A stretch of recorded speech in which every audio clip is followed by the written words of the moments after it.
Damn, damn, damn!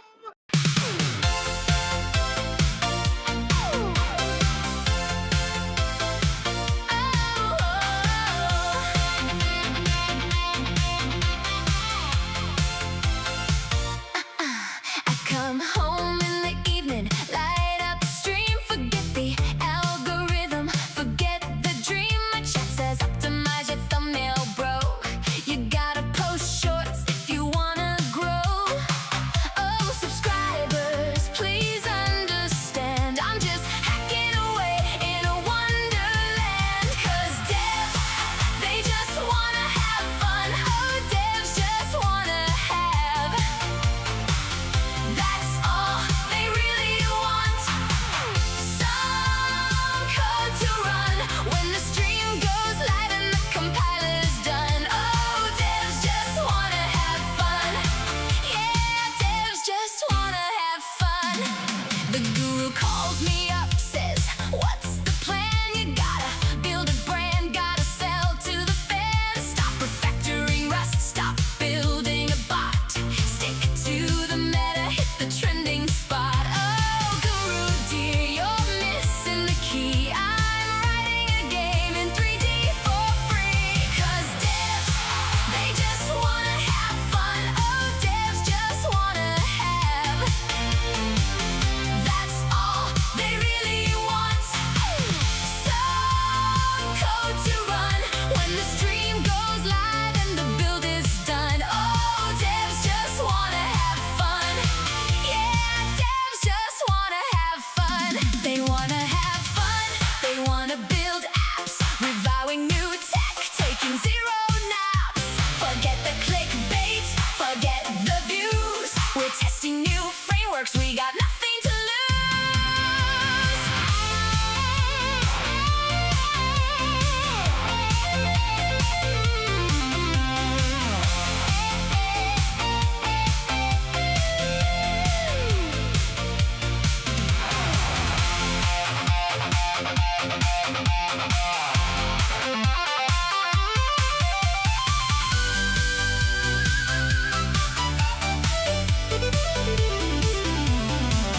Cause devs, they just wanna have fun. Our devs just wanna have.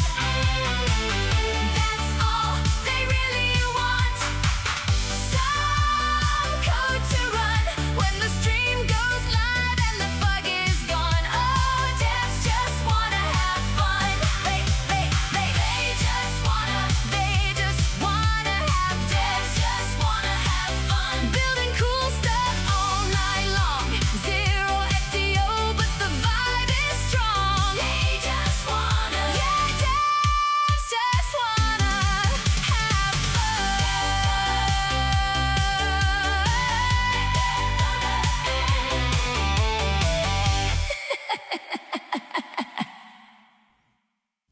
I just want to have fun. I love building new things, having a great time with you guys, my tech mercenaries, my tech barbarians, all of the subscribers. Thank you so much for tuning in. I am Tech Ralph. We are engineered to win. We have a great lineup of stories for us tonight. We're going to be talking about robot housekeepers, which we kind of have already. We're going to be talking about robot housekeepers, AI scams, how they're getting these sob stories. And this is AI scams, not like the scams that people are doing in real life, or like, oh my God, I just want answers. You know, these are AI scams. How they're getting, you remember back in the days, they would have like a celebrity. They're like, oh, and if you don't give $1.34 a day, this little dog right here is not going to be able to make it. Or they would have like some wild kid, some kid in Africa who's like had this big bulge in his belly. Now they're using AI to do that. So we're going to be talking about that. Data centers, people protesting data centers. You know how they are about those data centers. And more. And I'm going to interact with you guys. We're going to have a lot of fun, but that's the plan. let's get started. Let's get started with our icebreaker, which is going to be about these robot housekeepers, and then we're gonna get into the show. All right, so let's go ahead and do this. By the way, hold up. Almost messed that up. I have to fix my there we go. Let me move myself back over here. All right, cool. So I did make some updates. Hopefully they work to the YouTube player, because Rod Brown was like, "Hey, I don't like this right here." He wasn't pounding this time, but I don't like this right here. I'm like, all right, cool. Let me make some updates. Finally made it. Got to push it out to everyone else, but OBS, YouTube OBS plugin, it has been updated. Let's kick it off with these humanoid housekeepers. George, is that you? Sure, honey, and I found Rosie and I brought her back home to stay. The Jetsons back in 1962 showed us Rosie, what we thought domestic robots would look like in the future. Yesterday we made it public that we are starting. Whoa. Rosie Rosie is dressed like my humanoid maid in the lower third. Do you see that? Look at that, Rosie with the little thing on her head, and this humanoid robot with the little thing on the head, and then they have this little thing around the neck on Rosie, and my humanoid has a little thing around, has a collar. Would look like in the future. Yesterday we made it public that we are starting to offer cleaning service with humanoids in SF. And now the future is here. This new video shows a humanoid robot vacuuming and cleaning a home in San Francisco, where Tau Robotics is now offering humanoid robot cleaning services to select applicants. I think many of our initial customers are people who didn't have house cleaners or not that frequent house cleaners, human house cleaners. So it mainly just makes the market bigger.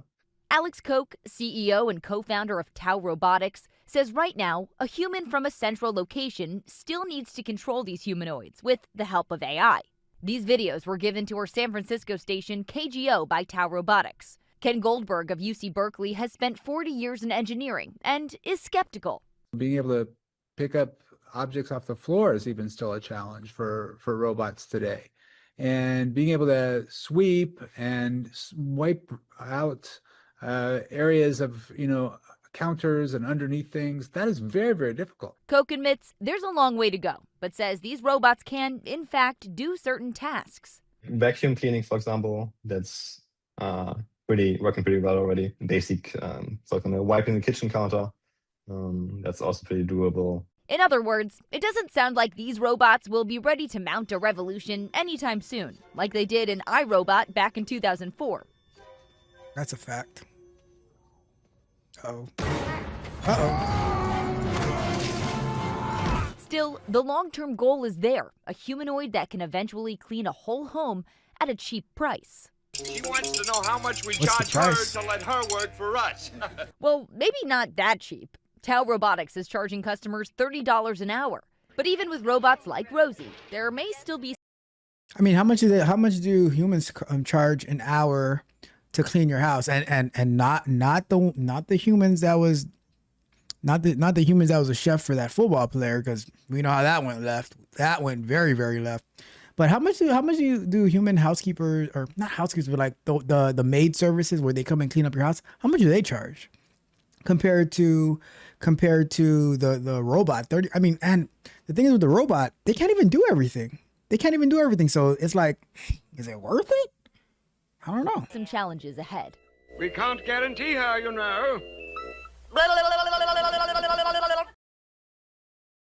I don't know. What do you think about that? I'm kind of torn. On this whole robot housekeeping thing, because on one hand, you do want the technology to continue to get better, but on the other hand, who has to sacrifice with the poor technology and paying $30 an hour to have a robot that can barely vacuum, wipe some counters? I mean, you could do that yourself in like 10 minutes, if that much, right? Just turn on the robot and boom, boom, boom, and wipe a counter. Now, what about the deep cleaning though?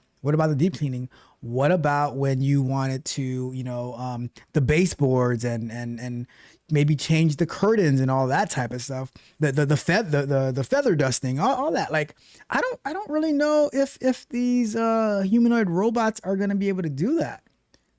Maybe the Tesla ones, maybe the Optimus Prime 2 or 3 or 4, but I don't know.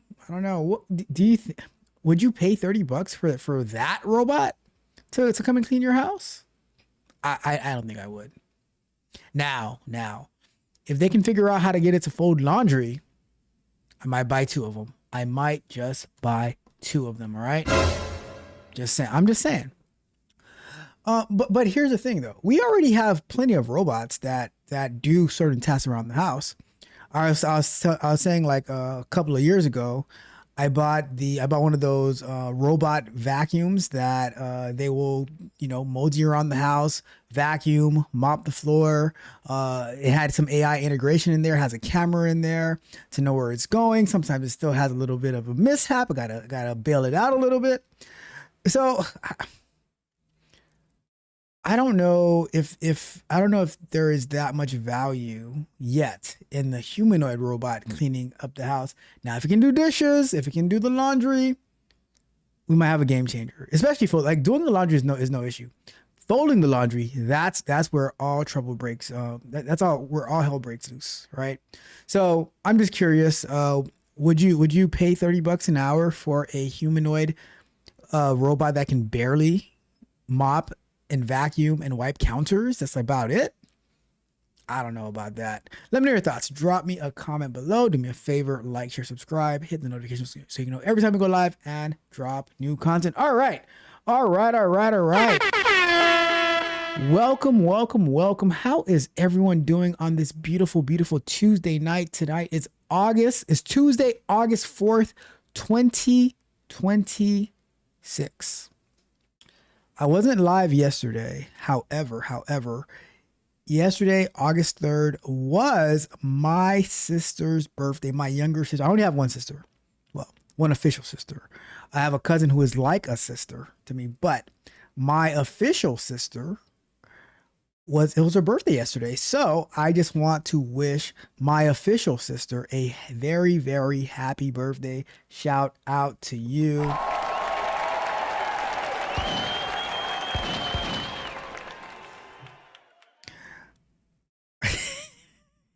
Junior be trying to get me in trouble. My God. Even if I agree with you, I can't say it. But I just want to to start off the show, I just want to give a big thank you to all of the subscribers to the channel, all of the tech barbarians, all of the tech mercenaries working so hard day in and day out. We put in that work, trying to push each other to be better, whether you're a subscriber, whether you're just watching the video. Just the fact that you're watching the video, that just shows me that you have a desire to grow, a desire to win. And I want to see you win. And I want to do the best that I can do to help you succeed. All right. And to my tech barbarians, we have a Vibe Coding show coming up this weekend. I cannot wait for it, to see the updates that Junior has made since he got out of Lovable Prison. And there were no drone drops that happened, just in case the laws is watching. No drone drops happened. All right.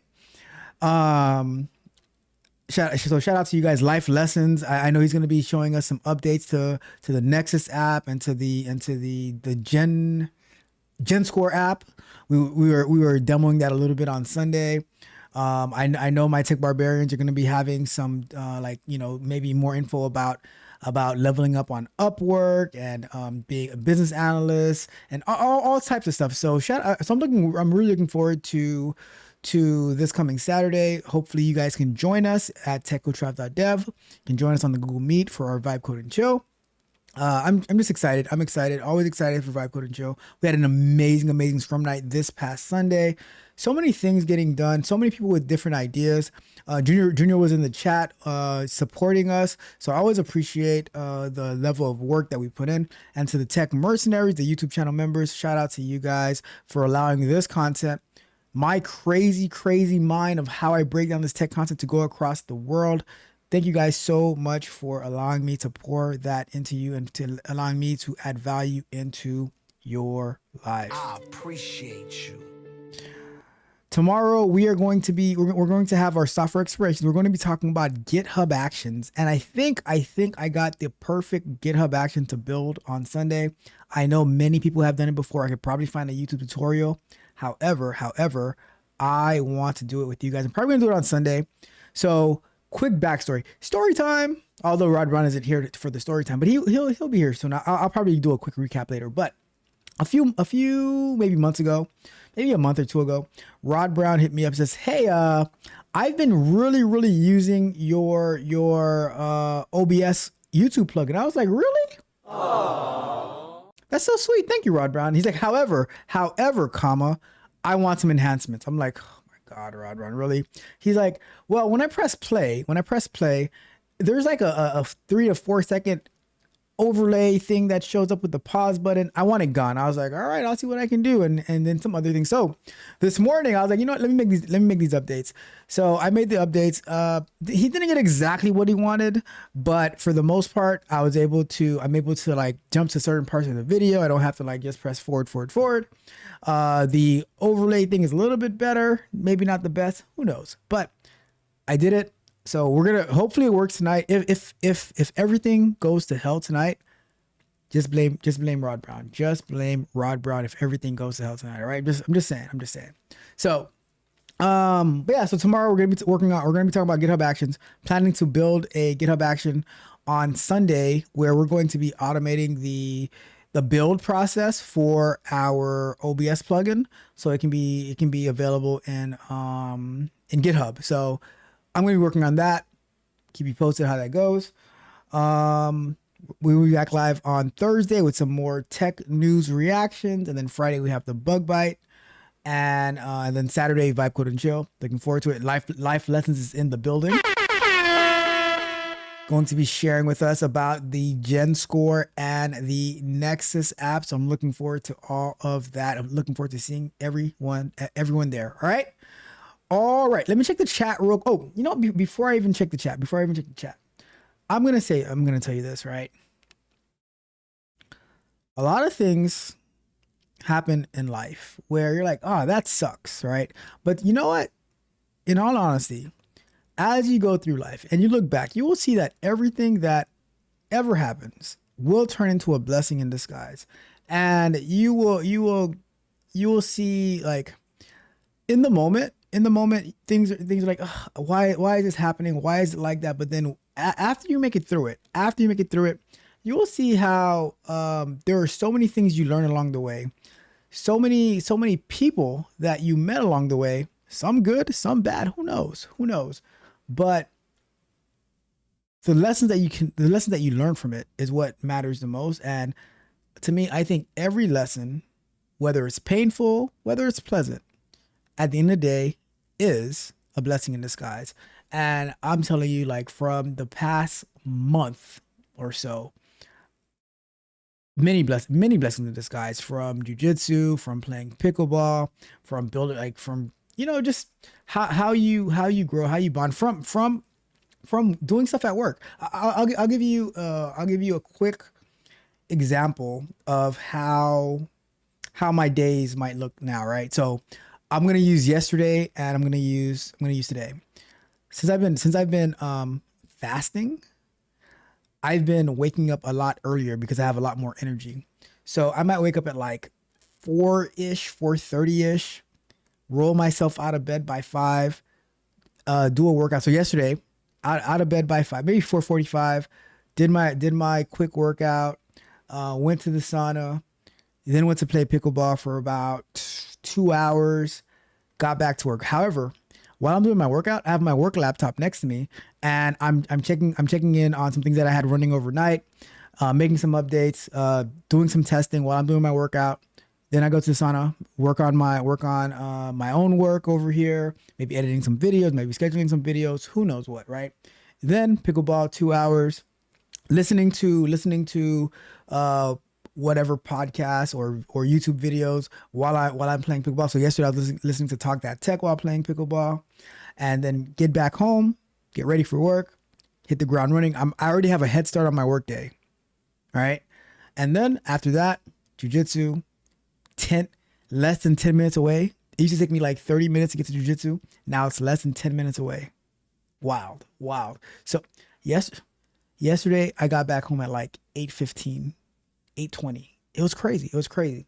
So changes happen in life, and you just have to be ready and willing to take on those changes, embrace them, look for the good in everything. Like me, I'm to the point where I pick my battles wisely, and I am a lot more willing to negotiate on certain things, right?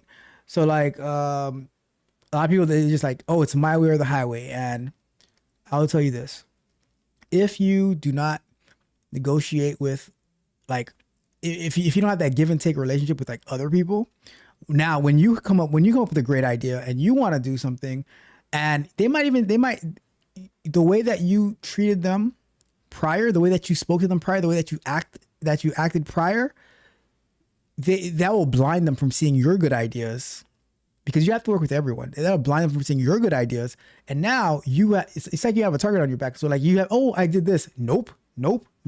So I have learned over the past however many years how to negotiate, how to compromise the right way, how to pick my battles wisely, so that I don't end up shooting myself in the foot like Plaxico Bearers. Like, I do not want to be the next Plaxico Bearers. All right, that's what I'm saying.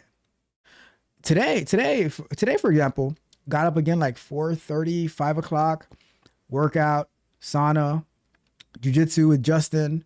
And then while I'm working out again, getting my work ready, like testing out some stuff, fixing some things so that I get a head start. Jiu-jitsu, get to work, already hit the ground running.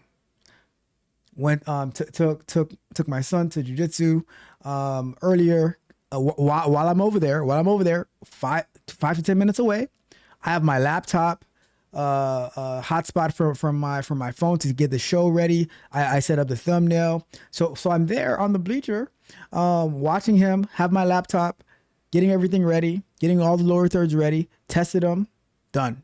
Even working on some feature enhancements. Junior, you remember how Tiffany was giving me a hard time about the video on Resume Flow? And this is why it is important to have good people around you, because I was like, I pulled a Rod Brown. Junior saw me pouting about having to get rid of the video of getting rid of Samantha. I was like, Samantha's been with me for like a year and a half, and now, but the change that was requested, the way that I implemented it, it is magical. It is magical. I'll show it at Vibe Code and Chill before we officially release it. All right, I'll show it at Vibe Code and Chill before we officially release it. But it is magical, so I'm looking forward to that. But yeah, so while I was over there at Jiu-Jitsu watching them, I made those updates, did all of that. And so it's just like how changes where you might like, oh, that sucks, but then it's like, oh wow, this actually was really, really good and helpful and beneficial. So that's how I see it. And so now I have more time. I can get to sleep earlier, more pickleball, everything. So it's wild. But that's why I say for everything that happens, look for that blessing in disguise. All right. I'm going to get to the chat. I am going to get to the chat. We got my guy, Junior Largy, in the building.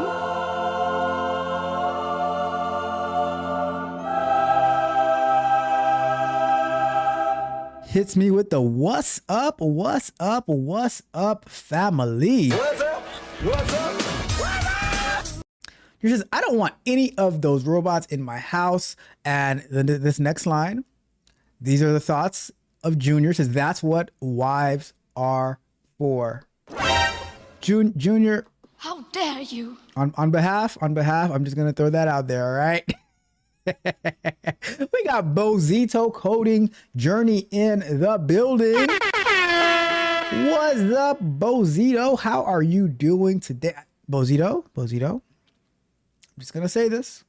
We had a nice long conversation the other day, and I'm gonna hold you accountable. I have not seen you in the Discord. I have not seen you I have not seen you at Vibe Code and Chill. I'm just saying, it was a nice long conversation. No Discord. To be fair, I have not checked my Instagram because you might have messaged me. Let me double check my Instagram. Let me double check my Instagram because you know how I am with Instagram. I do not check my Instagram messages whatsoever. So maybe I might give you grace. Let me see. Nope, nothing from Bozito. Nope. Don't. Where you at? Where you at, Bozito? Didn't see you in Vibe Code and Chill. Didn't see you in the Discord. No. Misbehaving. Life lessons in the building. What's up? Life lessons says every trial is a setup to reach that next level in life. That is a fact. That's a fact. Drew says, how often do you fast and how long do you fast for? So when I get serious in my fasting and when I'm like trying to reach a goal, I will do 72 hours. So if let's say I was like had to get to a weight training for competition fasting goes 72 hours. So it would be like eat Sunday, then fast Monday, Tuesday, Wednesday, eat. So it's more than 72 hours, but eat Thursday, and then competition mode. Then I fast Friday and Saturday, and then I eat Sunday, and then that'll be my cycle, right? That'll be my cycle. The past 3 weeks, I would fast for 72-ish. It comes out to like about 80, 83. But Monday, Tuesday, Wednesday, then I'll eat Friday. I'll eat Thursday, eat light Friday, eat light Sunday, eat light Friday, eat light Saturday, eat regular on Sunday because I'm gonna be fasting for the next 3 days. So that's what I'm doing right now. Although Junior, don't tell anybody. I did have some plantain chips today. Don't tell anybody, all right? But I did, right? Because I woke up too early today, sore throat, tired, whatever, right? Neither here. I didn't say that. I fasted all day. Just right. It says you got rid of Samantha already. Only in the preview mode. Look, Junior, I'll tell you this, right?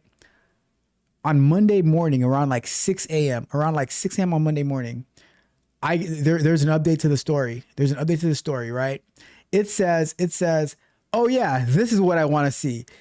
Not even 12 hours after the Scrum night.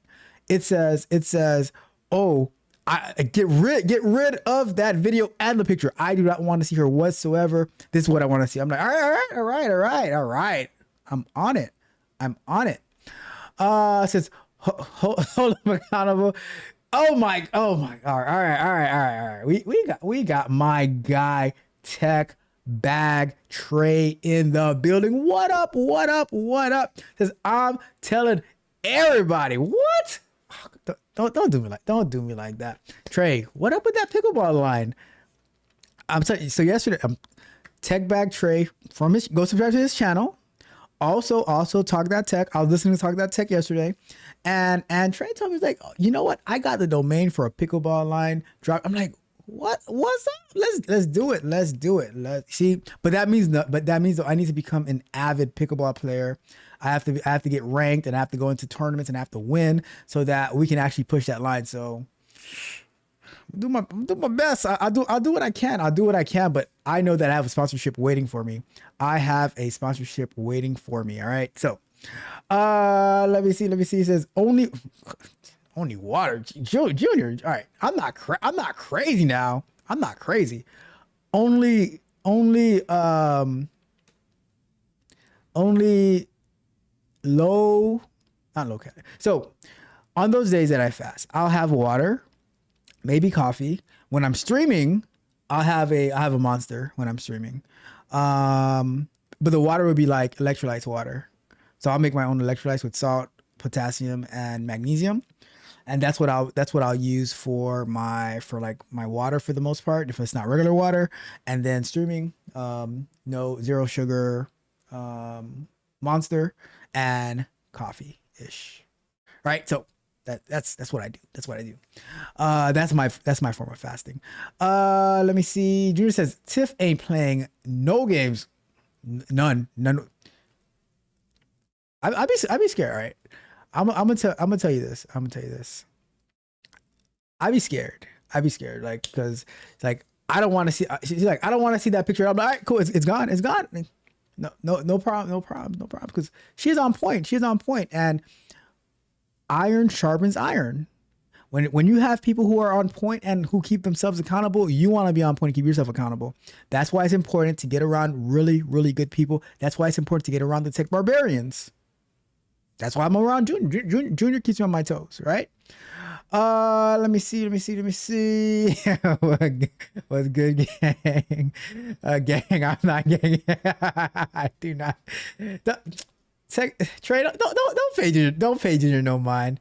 Don't pay Junior no mind. All right. Let's get into this first story, right? Our first story is going to be Westlake residents. Where is Westlake? We'll find out where Westlake is, right? He says, I went and looked at my name cheap after that and saw that. Oh my God. You know, before we even, I'll read that after. But, oh, Trey. Oh, all right. At least what was the domain? Let us know what the domain was that you let expired. Let us know the domain, all right? But Westlake residents, they are not happy. If you know where Westlake is, please let me know. But they're not happy that the data centers are coming. Keller residents are voicing some concerns about a proposed data center planned in their neighborhood in Westlake. Even though the data center isn't in Keller, people who live near the border with Westlake say it's right in their backyard. Fox's Vanya Castillo has the story. We are really the ground zero neighborhood, or one street neighborhood for this data center that, you know, the city of Westlake says is going to be 506 feet from our back property line. Kellen Meyer lives in Keller, but his backyard borders the proposed site for a data center in neighboring Westlake. He says he and his neighbors were caught off guard when they learned about the project last week. You know, and of course the big concern is how it's going to negatively affect our property values, how much that's going to drop them. And then two, you know, these things are known to have a lot of noise, how that will affect us. And then the other one is the environmental impact. On Sunday, Keller residents packed a community meeting with the mayor and members of city council to raise their concerns ahead of a meeting in Westlake where the proposed data center will be discussed. Really what I'm asking is what's really our timeline and our shot clock to object to this? My backyard literally is the property line that they're building against. So for me, I mean, to be fair, they're not building in your backyard. Like, your backyard is your backyard, and then after your backyard stops, then it's for the data centers. first and foremost, I'm not even thinking about property value. I'm thinking about just quality of life. The project is entirely inside Westlake city limits, so Keller leaders say they don't have any authority to stop it. But Mayor Armin McMullen says he wishes things had been done differently. So I'm going to be really nice in trying to say this because I would like to maintain an excellent working relationship with the town of Westlake, but oh boy, all right. So basically, he just said, with all due respect, right? Did y'all hear that? He just said, with all due respect, I'm gonna try to be nice to y'all. I'm gonna try to be nice to y'all. But how far is Westlake from Dallas, right? Westlake. Let me see, Westlake Data Center. Because Trey, is this in your backyard, Trey? Westlake. How far is Westlake from Dallas? Us 21 hours. Westlake, Texas. About 30 minutes. It's about a 30-minute drive if you take via Texas I-114 or Texas 114 Texpress. All right. Let's see. My expectation would be if the shoe were on the other foot. So I'm going to be really nice in trying to say this because I would like to maintain an excellent working relationship with the town of Westlake, but my expectation would be if the shoe were on the other foot, my expectation of our city manager and staff, and I can speak for the rest of the council on this, is that we would proactively inform them. Westlake argues the data center will meet the town's noise standards, have minimal impact on traffic once it opens, and provide millions of dollars in tax revenue. I'm thinking about setbacks, location, noise, all these criteria that our residents have mentioned. That's what we're going to be taking to the town of Westlake, and so our top priority is advocating for our residents. Look, I'm going to tell you this, right? Y'all can try to fight it. Y'all can try to see, y'all have land. Texas has land. Parts of Florida, outside of South Florida, Florida has land. Arizona has land. Louisiana has land. I mean, I don't know the parts of Louisiana. All right, let's do some recon real quick, right? Let's go to Westlake, Texas. All right, let's just talk to Gemini. Let's just talk to Gemini.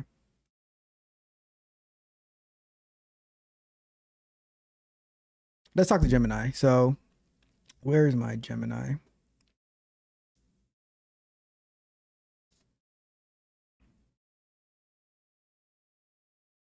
So the residents of Westlake, Texas are pissed off because data centers are going to, there's going to be a massive data center being built in their quote unquote backyard. Can you tell me, what is the population of Westlake? Let me check that population for you. The estimated population of Westlake, Texas is around 2,148. 2,148? And they're making a big fuss about it? It's actually the residents of neighboring Keller, Texas who are upset, as their homes would be just steps away from the proposed site, even though it's technically within Westlake's town limits. Oh, so are the people of Westlake happy with this? Well, Westlake officials claim the project has been discussed publicly for over a year without opposition, and since the closest Westlake residence is about 2/3 of a mile away, they don't seem to be the ones expressing concern. Oh, so you're telling me that the residents of Keller were not paying attention to what their neighboring city was doing. So now Westlake, they put a data center on their city limits away from their residents, and now the people on the other side, they're the ones who are pissed off about it. That's essentially the situation. The Westlake Planning and Zoning Commission is meeting to review the site plan, so those affected residents will have a chance to voice their concerns publicly. Is there anything they could actually do about it since it's not in their town, it's just adjacent to their town? Unfortunately, Keller doesn't have any legal authority to stop the development since it's located entirely within Westlake's town limits. Their best option right now is to advocate for their residents by engaging with Westlake officials regarding concerns about things like traffic and stormwater management. Should Westlake even care? Westlake has stated that they've worked with a developer to mitigate potential impacts like noise and traffic. But since the project directly affects their neighbors, there's ongoing discussion about how much responsibility they have for those impacts. Honestly, it sounds like a personal problem for the residents of Keller. It's certainly a difficult spot for the residents involved, highlighting how decisions made in one municipality can directly impact the quality of life in an adjoining one. Do you think that the residents of Keller should have been more aware of what was happening in Westlake so that they could have participated in those meetings well ahead of the times that they were having a conversation about this? Staying informed about neighboring municipality projects can definitely help catch issues early, though it can be challenging for residents to monitor multiple town calendars and notices all the time. Open communication between cities often plays a big role in preventing these kinds of surprises. Isn't that the job of the mayor and the council people? Many residents do expect their city leadership to monitor developments in neighboring areas that could affect their community and to communicate with neighboring officials about potential impacts. Sounds like they need a new mayor. It's not uncommon for constituents to question their leader's effectiveness when issues like this arise. Oh well, sucks for them. I think that's a dub for Westlake. They got their, because how much in tax revenue is this data center going to bring the city of Westlake? Let me find that revenue information for you. The data center project is expected to bring in $5 million annually for the first 10 years, and then $7 million every year after that. This is projected to increase the town's annual revenue by 14% and help reduce the tax burden on residents. Yeah, about those Keller people. So sorry for you. It's certainly a tough situation when developments create friction between neighboring communities. I mean, where I'm from, there's friction between blocks, right? Like he's like, oh, this block doesn't like that block, this gang, that gang. I couldn't care less what the other city's problem is. It sounds like you're focused on what's best for your community and aren't too concerned about the issues across the city line. Not at all. That's a pretty straightforward approach to those kinds of local disputes. Thank you. I try to be as straightforward as possible. Being direct can definitely save a lot of time and confusion in these situations. All right. Well, thank you for your help. Appreciate it. You're welcome. Have a great rest of your evening.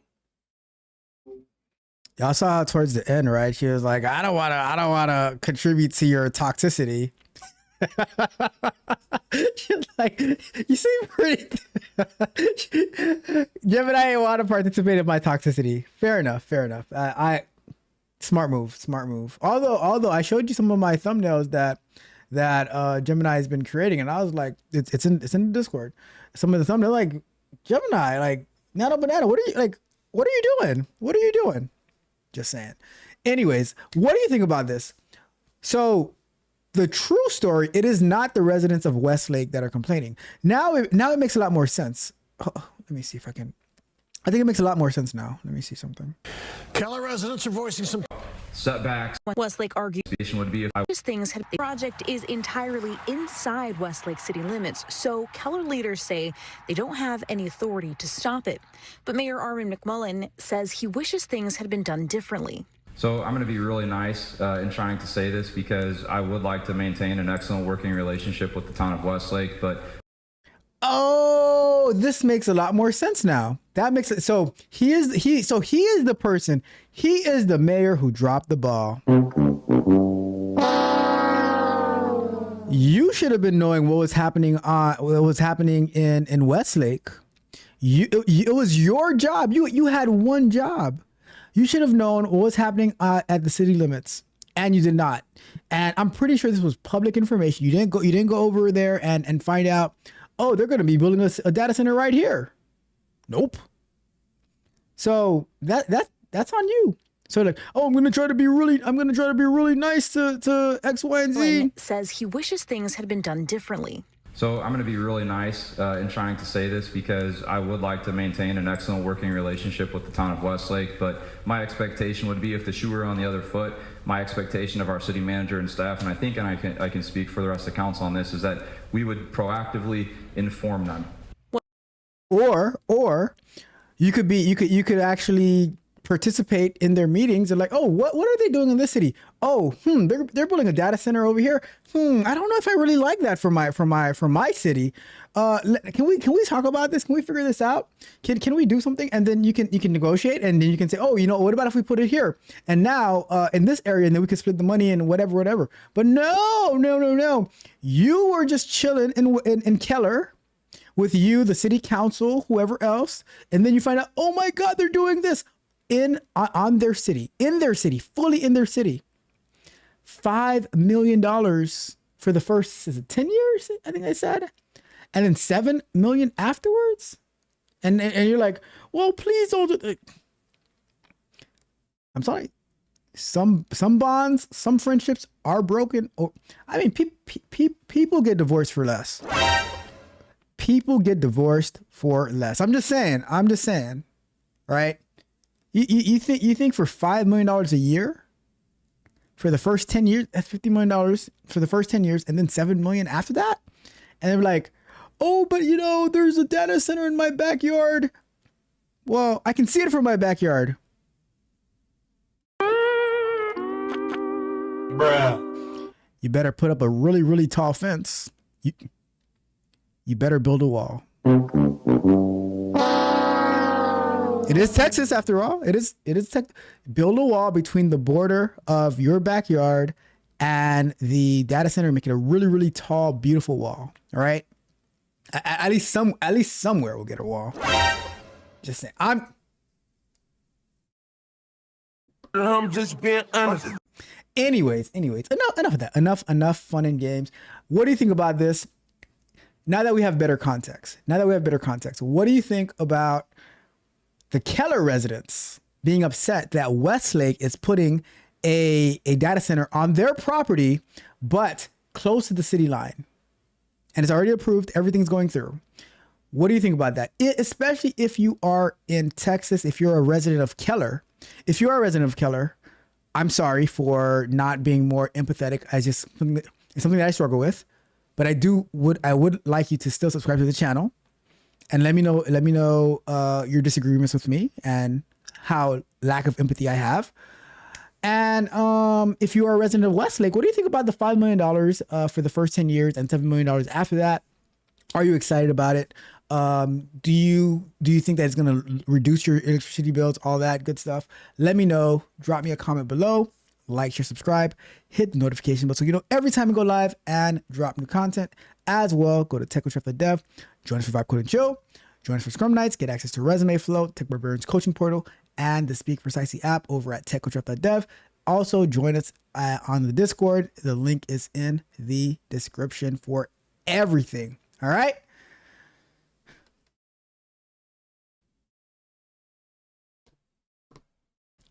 All right, let me check the chat real quick to see what you guys are talking about in there. And then we will move on to the next.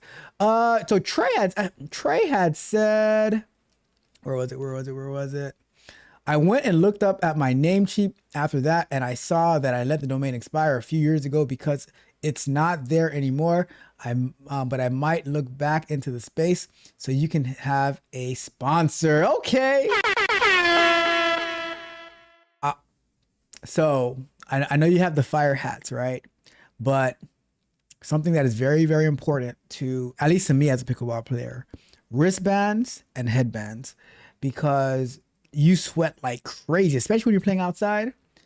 Wristbands and headbands. That's where it's at right there. And not those like thick basketball headbands, but like the tennis headbands. That's where it's at. Says I don't either. I'm square as they come. I never smoked or drank a day in my You never drank a day in your life, Trey? Smoking, I can agree. I'm with you on that one. But you never drank a day in your life? That is wow. Oh my God. Shout out to you.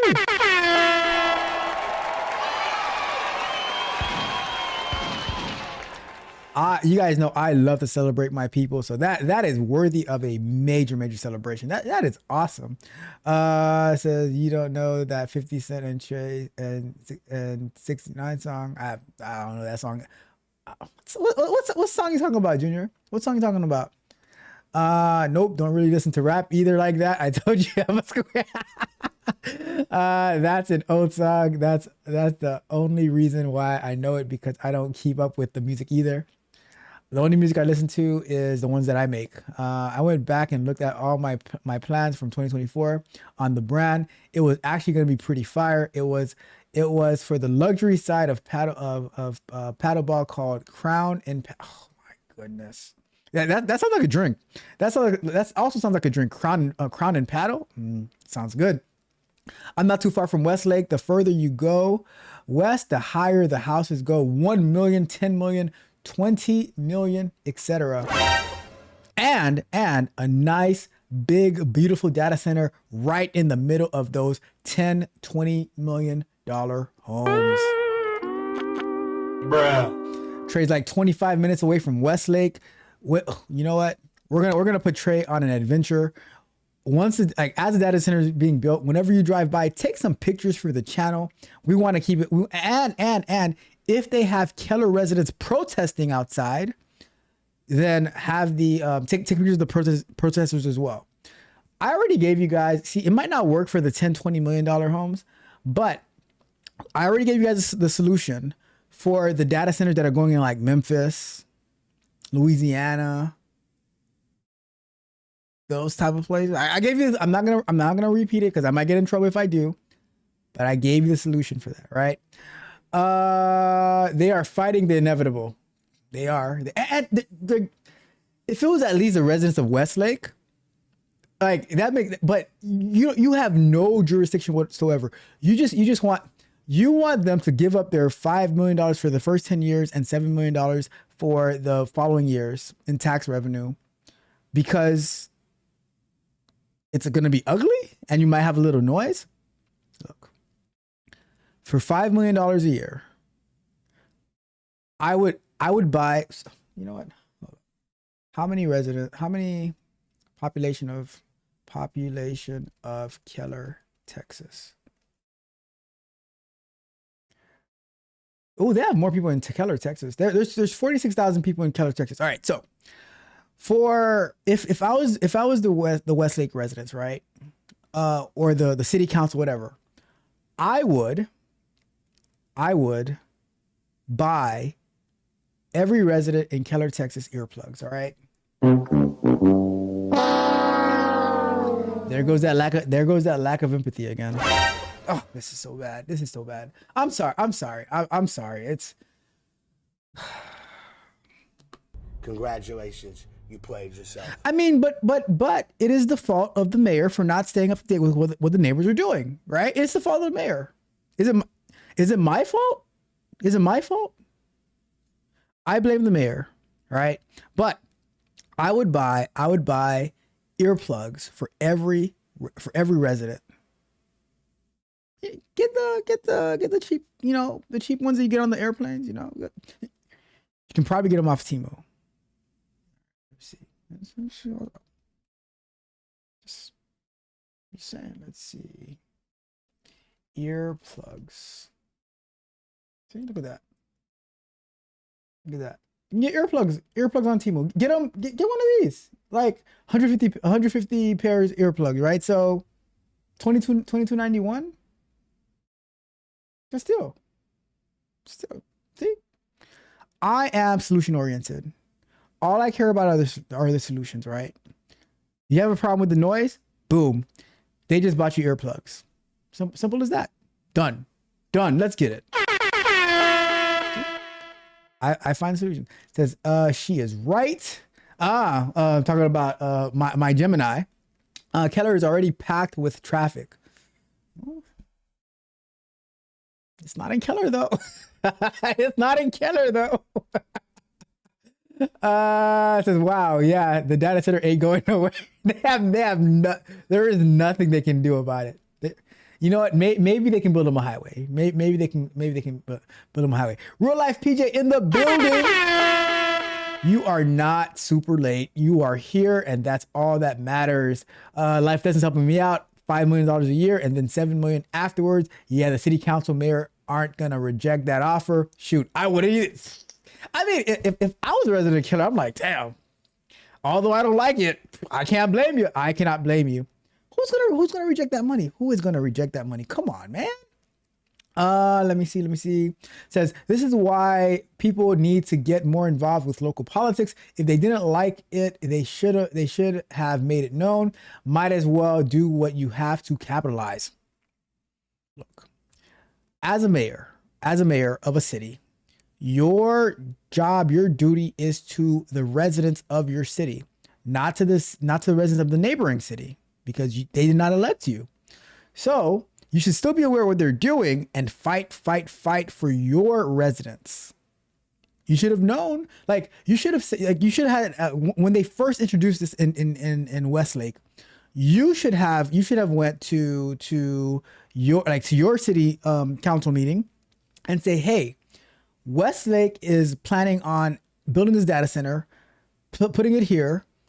Let me give me your objection so that we can go ahead and take care of that. Oh, wait a second. There's this one right here, 300 pairs for $555. I got you guys an even better deal. I'm gonna reach out to the mayor of Westlake and say, hey, in order to rectify the issue that you're having with your neighbors, 300 pairs, $4,500, $45,000. All right, so where's my calc? Let's do some math. Calc. So we have 45,000. Let's say a clean 50. You know, that was 50,000 people, right? Divided by, divided by 300. So you need like 166 bags of the 300 pairs, right? And now we do times 555. That comes up less than $1,000. It would cost the city of Westlake less than $1,000 to buy every member of Keller a pair of anti-noise earplugs. That way, they do not have to hear the data center when they're sleeping or when they're awake, whenever they want.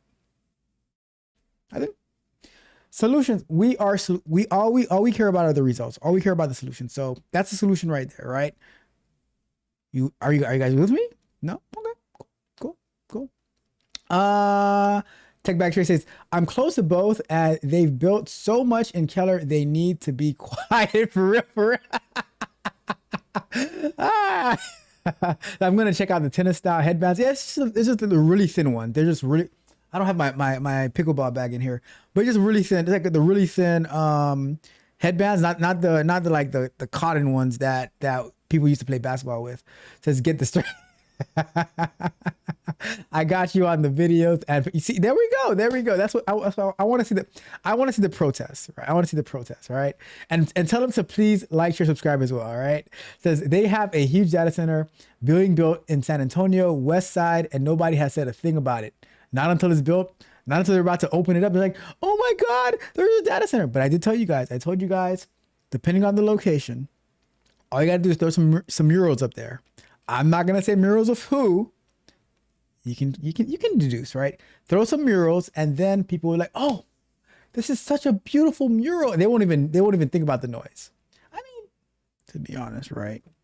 When they were talking about the data centers in Memphis and Louisiana and all that, don't they? All right, I can't say this. I cannot say this. Oh my God, it's gonna be so bad. Don't they have like gun violence every? Oh my God, I said it.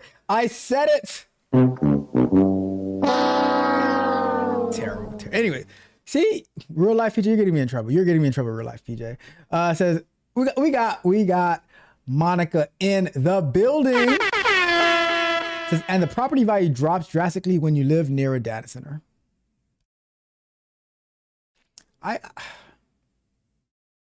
It does, but the property value's been. I mean, it's a good time to buy. I don't know. Junior says Bible study time. Y'all enjoy the rest of the show. Shout out to my guy Junior.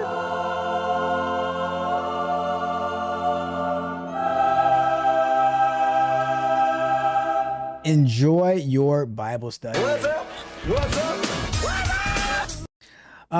Take it back. Trey says Westlake will be okay on that. They kind of money that they will find ways to keep the values up. Fair point. Let me see. Junior says if the residents come together, they can keep the data center out. The problem is it is like they have no jurisdiction in Westlake. This is Keller who has a problem with Westlake. I'm good trying to lurk. shout out to Monica. Seems kind of cheap. Only five. Says it's not enough. It is not enough. Monica says we want more money. See, and that's why you got to have Monica negotiate, right? We got my guy Rod Brown in the building. What up, Rod Brown? How are you doing tonight? Meep. Rod Brown, you should have been at Scrum Night the other day. I was pouting. I was pouting the other day. I was pouting. I was like, they want me to get rid of the video Samantha on Resume Flow. And I was pouting. But at Vibe Coding Show this Saturday, you're gonna see the new what's upcoming. It's amazing. Drew says to Monica that Coach is cheap. It only takes a Cuban sandwich to get. Oh my God, Junior, not cool, not cool. Go to Bible study, Junior. Go to Bible study. Go. Nope. Stop it.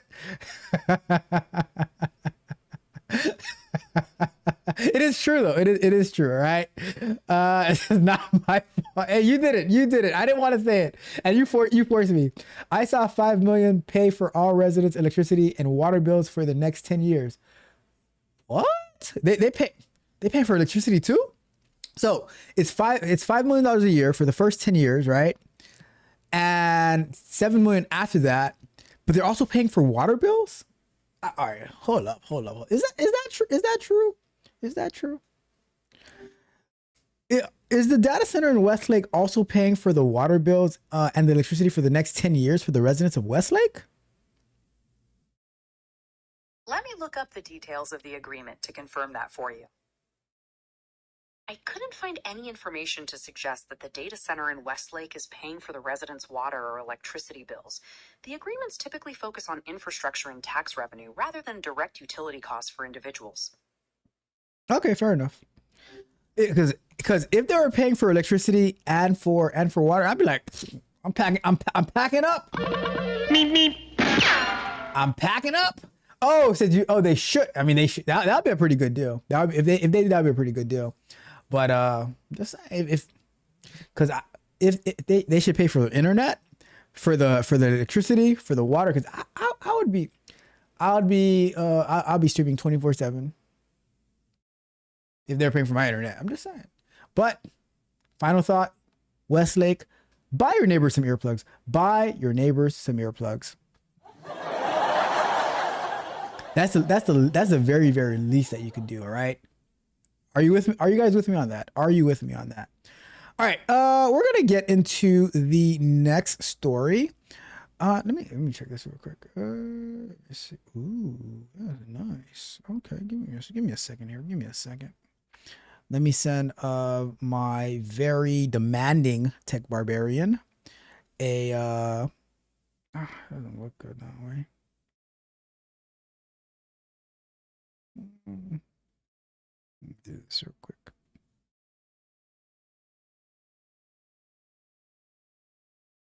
Where's my Slack? All right, let's get into the next one.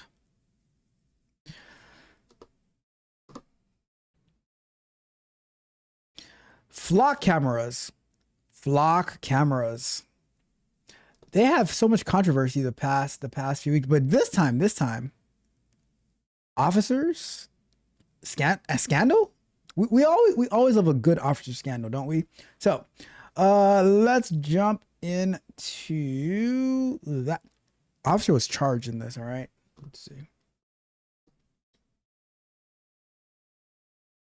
Well, first today, a Queen City News at 4 technology meant to help solve crimes now has led to the arrest of several law enforcement employees nationwide. So just this week, CMPD officer Seth Elliott was arrested on accusations that he used the flock camera system to help a suspect. So he's now on leave.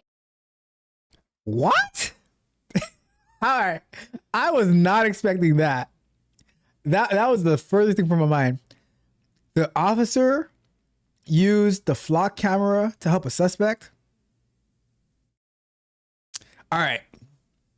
In the chat. What is the first thing that popped into my mind? Real life PJ, I know you know this answer. What is the first thing that popped into my mind when I heard this? I just heard it right now in real time, right? This officer, let's see. Picture. Nationwide. So just this week, CMPD officer Seth Elliott was arrested. This officer, Rod Brown, you too. What is the very first thing that popped into my mind when I heard that this officer helped the suspect? What do you think? What do you think popped in my? All right, we're gonna keep watching the video. I want to see in the chat. What do you think popped into my mind? Arrested on accusations that he used the flock camera system to help a suspect. So he's now on leave, facing criminal charges. And Queen City News reporter Jen Cardone looks at the growing concerns about the misuse of this type of technology. Flock cameras are part of a massive network of license plate readers that are supposed to help police track vehicles linked to crimes.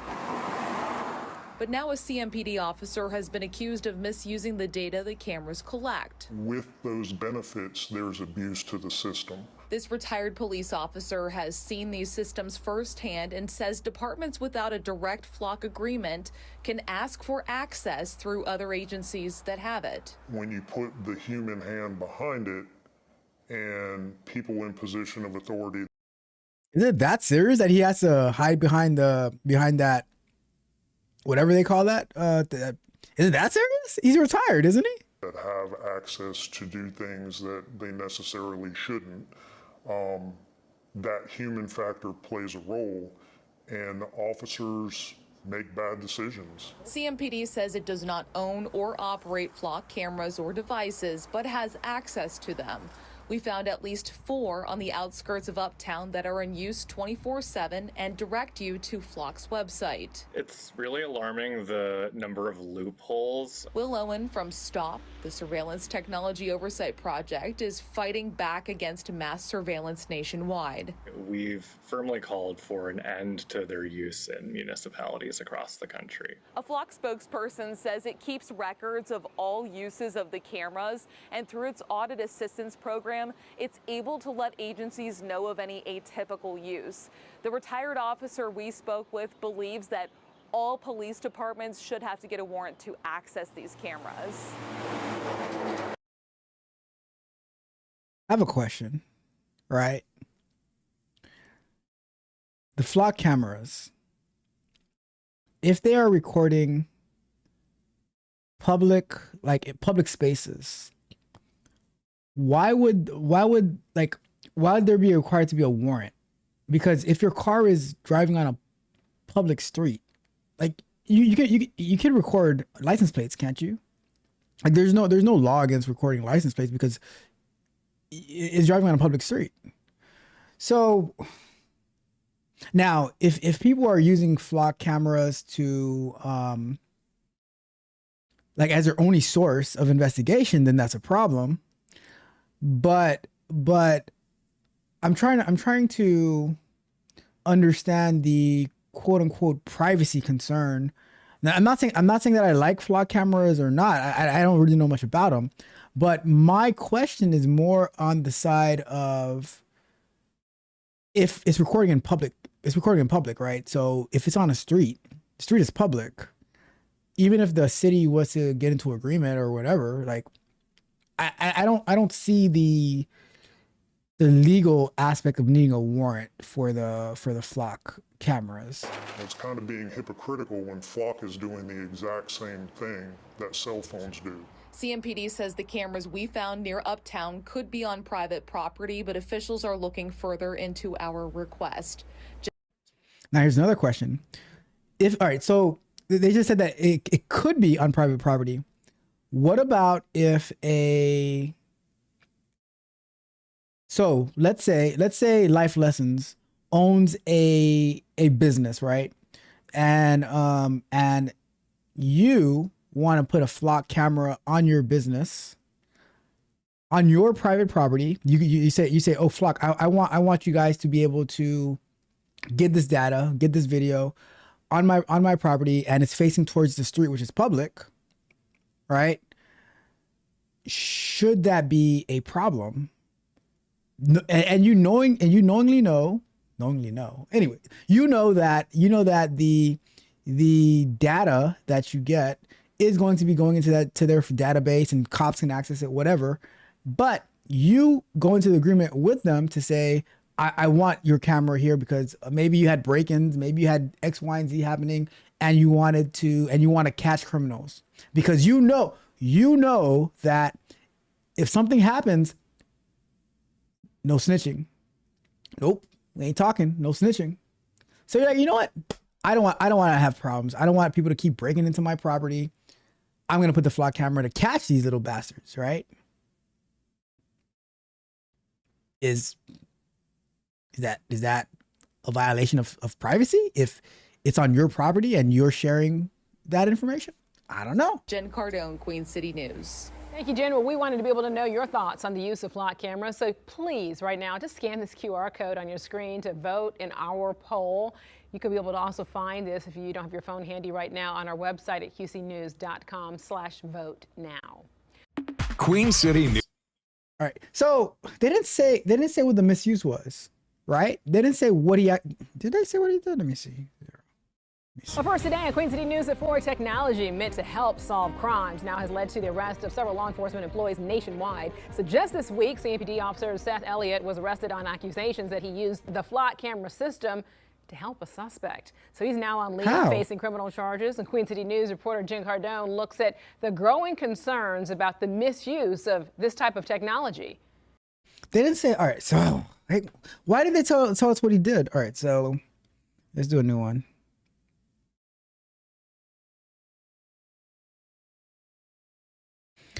How did the police officer in Charlotte that misused the flock camera to help a suspect? What did the police officer actually do?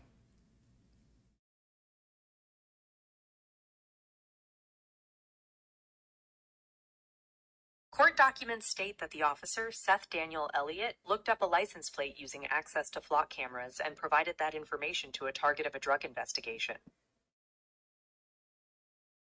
Thank you.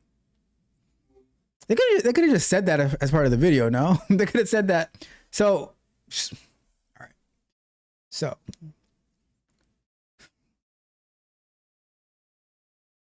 let me see.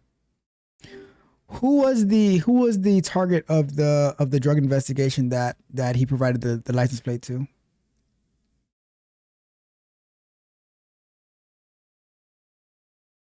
Hello?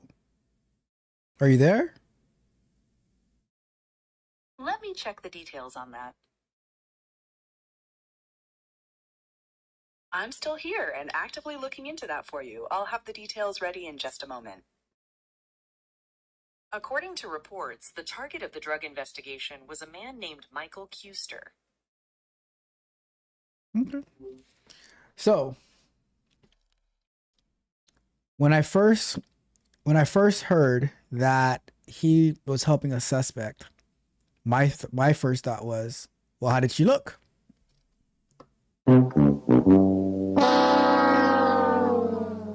So apparently, if it's Michael Kuster, he might have been on the payroll as a cop, right? But when I first heard he helped the suspect, I was like, oh, maybe he deleted her record from the database so she could, not have to pay the fine or whatever. I was like, how did she look? But I was wrong. I was wrong, right? I was wrong. Bruh. It was a drug investigation. He helped Michael Kuster find out some license plate information. His bad. Bad cop. All right. But let me know your thoughts on this whole ordeal.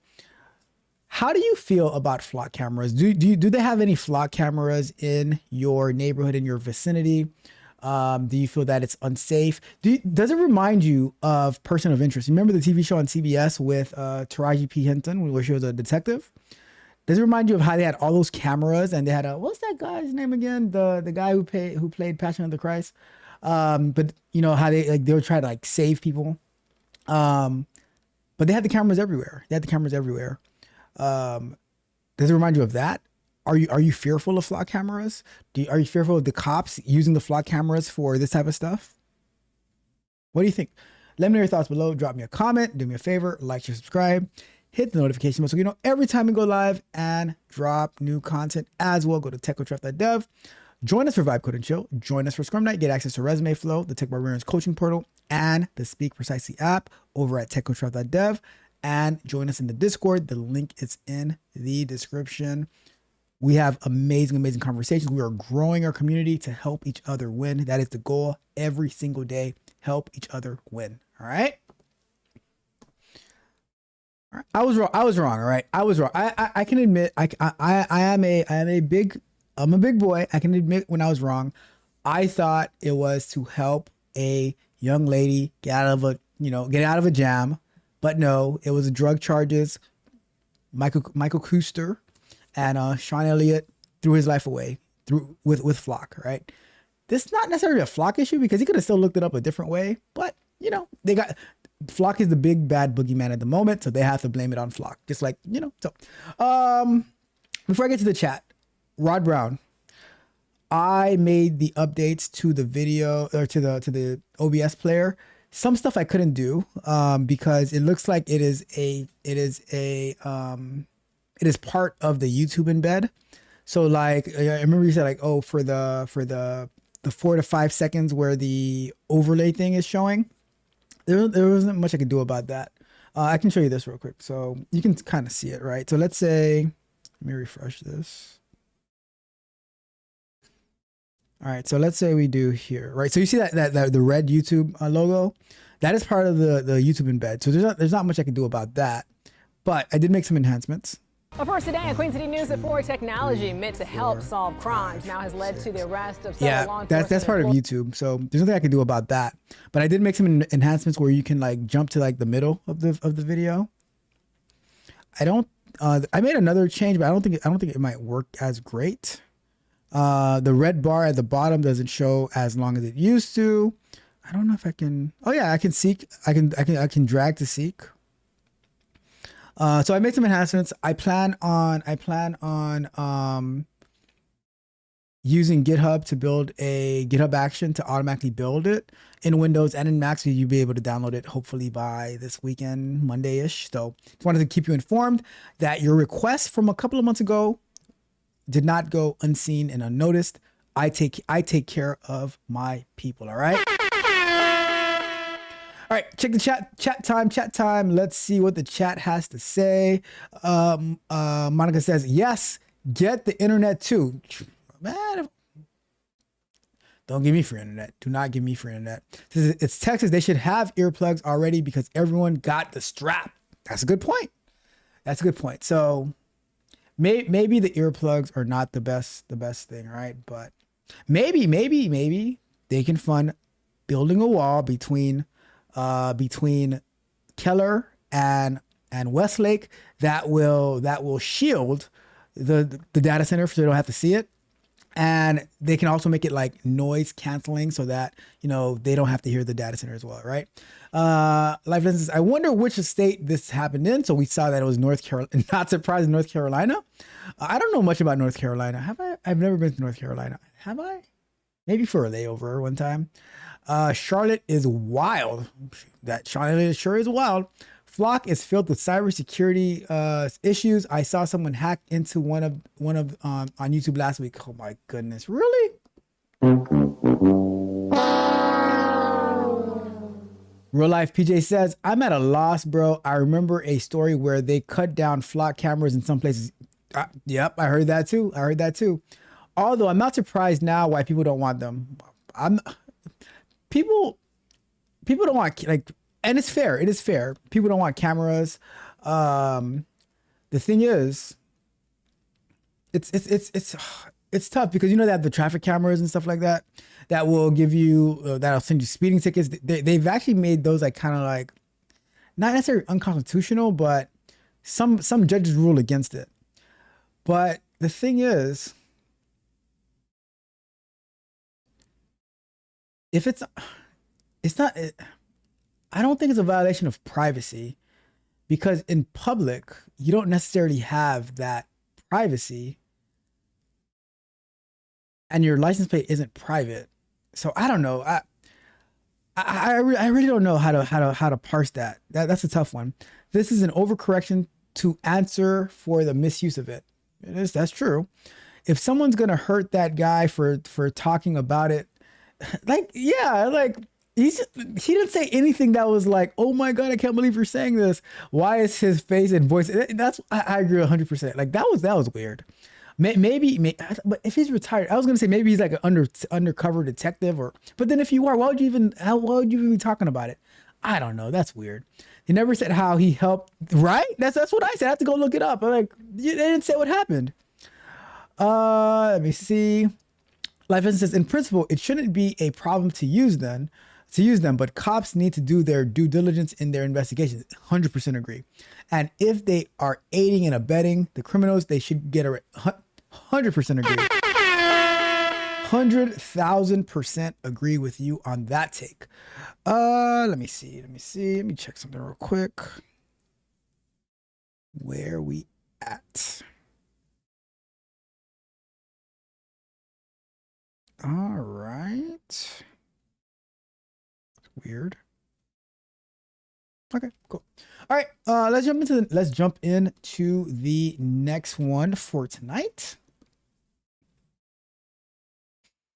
AI degrees. Let's see what that's got. Let's see. So I think it was Arizona State University that was offering AI degrees, who they're also offering content creation degrees.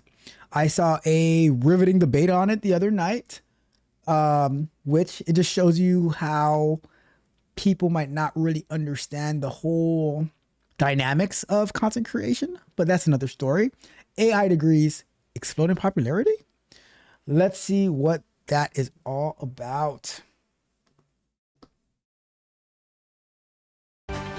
Whether it's helping you with your grocery list or answering a question online, AI is becoming part of our everyday life. Now, colleges are adapting to that reality, and UK is welcoming its first full class into its new AI major. LEX News' Carly Hongston explains why the lessons reach beyond computer science. That's the LEX News Big Story at 11. Some people may wonder, how is artificial intelligence created? Well, that is just the technical answer. It comes down to computer scientists and engineers. All right, we have to ask now, is she AI? Put a 1 in the chat if you think she's AI. Put a 2 if you think she's a real human being. We have to ask now. We have to ask now. You never know. You never know. AI has made catfishing so much easier. So, like, you remember how back in the days you'd have to take a fake picture? I mean, not a picture that's not you. Now you can prompt the AI, says, I want to catfish somebody. Can you make me look like this? Engineers all working together to create an AI model. And now, thanks to a new major at UK, students are learning how to become the people behind it. This is not so much a, oh, here's how you use GPT degree. This is very much you learn how to be a good programmer first, and then you're learning how to apply those skills to developing and understanding artificial intelligence. Brent Harrison directs the program. He says it's a 120 credit hour degree built on computer science. Students study programming, machine learning, statistics, and ethics. 33 students have enrolled this fall. Any kind of like analyst positions, of data analysts, data scientists, those are positions where an AI major would look really, really appealing. Harrison says while the degree is similar to computer science, it prepares students for today's technology careers and gives them the flexibility to adapt as AI creates new opportunities. Employers are going to figure out the best way, or what I think is the best way to use AI in the workforce, which is not as a replacement, but as a productivity multiplier. UK also offers an AI certificate open to students across all majors. Harrison says it gives anyone a chance to build AI skills and learn how to use it for the right things. I try to make. I will tell you this, right? I think the biggest problem that people have right now with outside of adoption, right? I think it's the biggest problem I see is a lack of understanding and a lack of understanding of how artificial intelligence works, what to use it for, what not to use it for. Many people, when they hear about technology, they think about, oh, I don't have to do this anymore because this technology is going to do everything for me. And that's not how it works. It is a tool like everything else, and it has to plug into a workflow, plug into a system.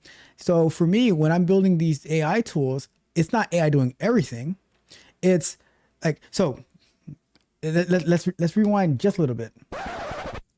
I might use AI to build something, right? And as Monica can attest, when we build stuff, we're constantly testing it along the way, right? It's not like you write a bunch of code and then you pass it over to a QA engineer to test it. When QA is building tools to a system, it's like we build a little, we run a little, we build a little, we run a little, iterate, right? Now I'm building a workflow and it'll have, so Claude comes into this part of it, and then Claude comes into this part of it, but it's not like the whole thing is running off AI. It's just like little bits and pieces that need AI, right? I would say the biggest issue, a technical issue that people have, is understanding how to prompt. I saw a video months ago where the person in the video was saying that most prompts on average are like 9 words. 9 words. That ain't gonna get you anywhere, right? That's not gonna get you nowhere. So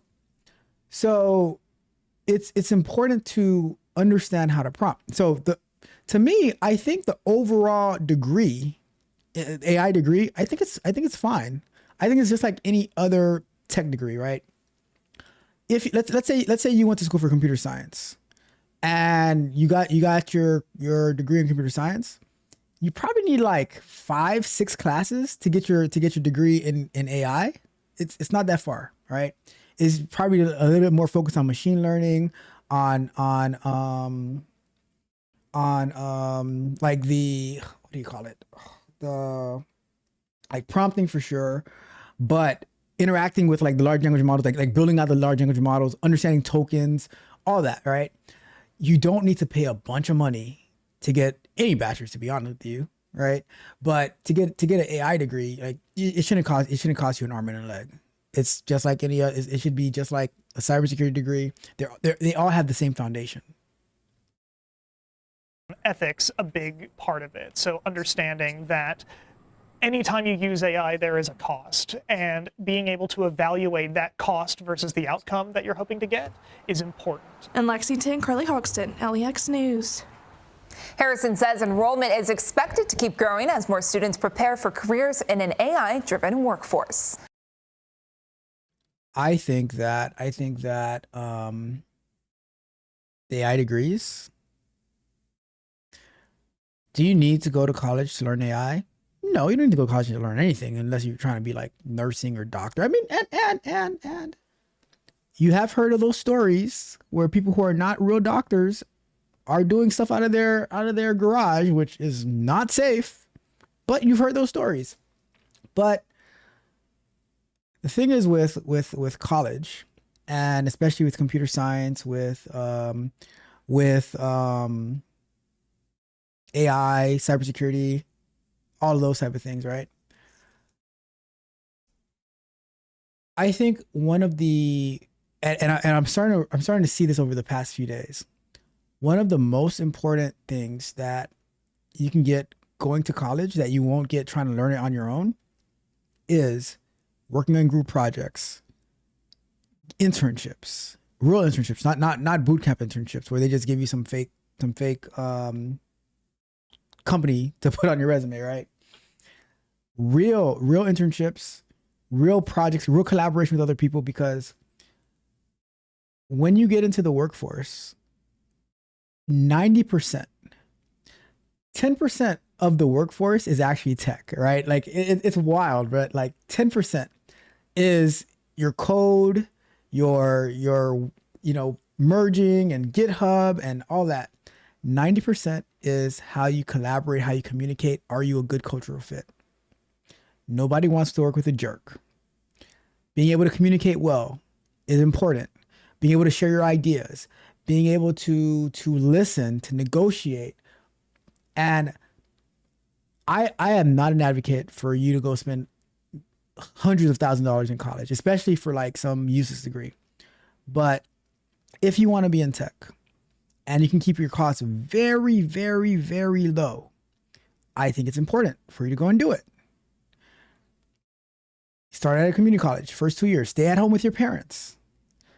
Then go to the local 4-year college and put in the other 2 years. Get your STEM degree, whatever STEM you want to do, because you can always navigate and go back and get some more classes to get multiple degrees, right? But I think learning that machine learning is, if you want to be an AI, if you want to be in cybersecurity for AI, I think one of the problems that we have when people go for like cybersecurity, they'll go for cybersecurity and they learn, they get a bunch of certificates and stuff, and they don't understand all the ins and outs of software development, of artificial intelligence, of prompting. So I think whether you're going for computer science, let's say you want to do cybersecurity, you should still be well versed in computer science, well versed in AI, well versed in infrastructure, and vice versa for all the other fields. There's a lot of crossover. So that's why I would be in favor of going to like one of these programs, computer science, AI, whatever. Now I've given you my blueprint. While you go and get your paperwork, which is the degree, you should already know the information before you even head into the semester. So the previous semester, you're on Udemy, you're on YouTube, you're on Coursera, you're on wherever to become a master of the content of the course. So when you go there, you just show up to get your A. Like, oh, homework, boom, boom, boom, done. Give me my A. And that way you graduate with a very, very high GPA, but you did all the work already on your own. So you know it. You can even start working in the field. It's going to be so much easier for you to get that internship. You can focus on, how do I work with people? Someone asked the other day, what is a good book to negotiate salaries and things? I said the book from Chris Voss, the Never Split the Difference. That is an amazing book on negotiations. Helps you with salaries, help you with how to communicate with people, how not to fly off the rails. Very, very important. But to me, 90% of work is collaboration, communication, negotiation, compromise. If you think that I'm just gonna stomp in there, put my foot down, you are not bigger than the program. You are not bigger than the program. So the 10% of you could be the best coder in the world, but if you can't fit into the program, 3 strikes, you're out of there. So I am in support of these AI degrees, as long as you're not going into crazy debt. As long as you're not going into debt, right? Don't go into debt. Get your 4-year like community college, transfer to a 4-year college after you have your associates. Get the rest of those credits. Stay at home. Keep your costs really, really low. That's my suggestion. But I'm with it. I'm with it. I think that is going to be huge.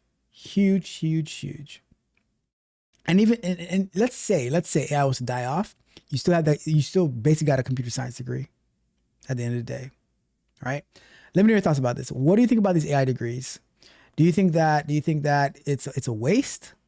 Do you hate AI? You're like, I would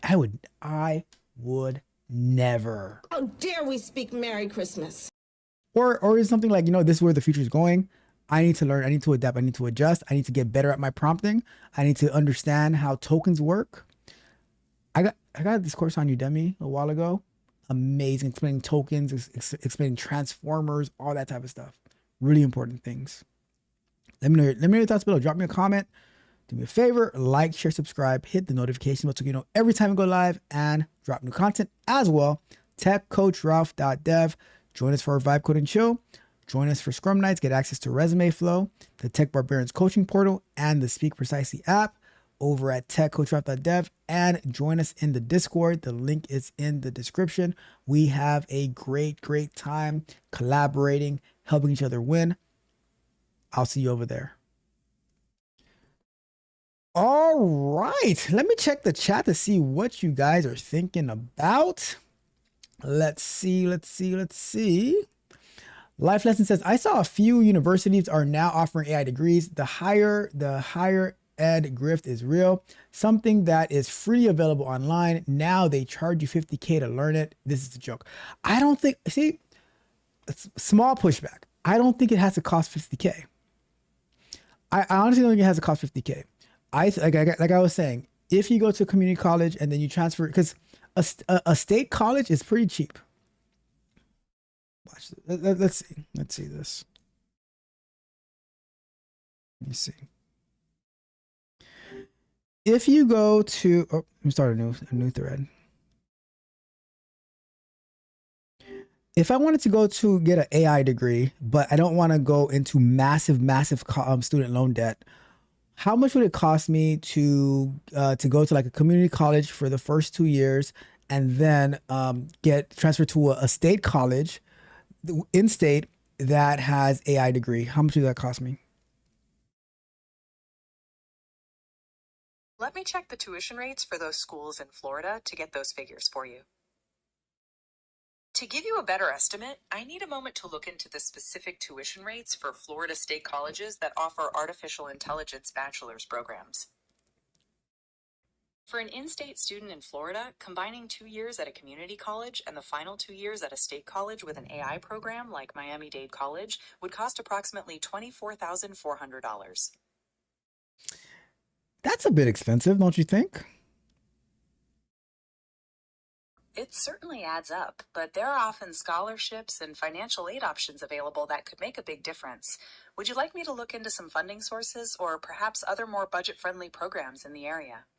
How much is a credit at Miami-Dade College? Let me check the latest per credit rate for you right now. For an in-state resident taking associate courses, the total cost comes to about $118 to $130 per credit hour, which includes standard fees alongside the base tuition. So how does it come out to $24,000? That total estimate takes into account the approximate cost of completing an associate's degree at a community college, which is typically around 60 credits, followed by the final 60 credits for a bachelor's degree at a state college like Miami-Dade College. The total covers the per credit tuition and fees for those 120 credits overall.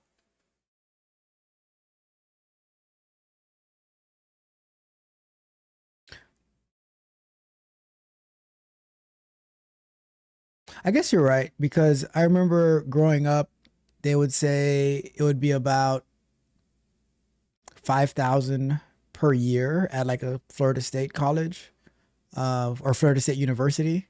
So I guess you're right for the public. Is Miami-Dade College a public college?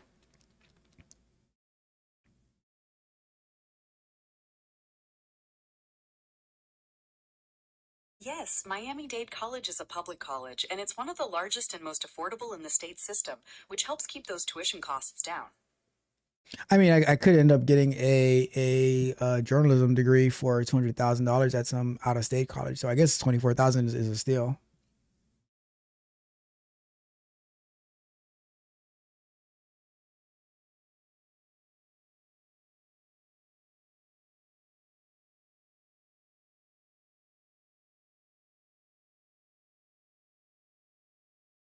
Are you there? All right, Gemini. Gemini's acting a little slow tonight. But yeah, I guess it could easily run up to like 50K. But 24K if you keep your costs low, that's not it's a it's in between, right? But it might pay off. It would pay off. It would pay off in the long run. Real life PJ says 9 words won't get you anything prompt wise. Not at all. Not at all. Monica says that and how it was presented to the people, it was dumped onto public, and then all this bad stuff followed related to AI, gave people a bad taste in their mouth. Oh, about the flock cameras. Yep. It's messed. It is messed up. Especially like the guy that we reviewed the other day, where the flock camera got his license plate wrong, where the police officers didn't properly match it, and they pretty much stopped him at gunpoint. So if the police don't do their due diligence, because we've saw outside of flock cameras, we've heard stories about the Tennessee grandma who got extradited to North Dakota because the police did shoddy police work. We had the the 60-year-old grandpa who was 50 at the time. He was severely violated when he was taken to jail for something that he didn't do. And we had the guy in Jacksonville, Florida, I believe. So there's been plenty of stories where people were, don't forget the teens who the cameras thought they had a gun when it was a bag of chips because they were at night. So there's been plenty of stories that it is not good. Life Lesson says 9-word prompts. Sheesh, I can't get anything out of AI worth using with 9 words. Solid prompt engineering is key though. So I'm gonna give you a prompt that someone would use that is not well versed in AI. That would be like 9 words. What about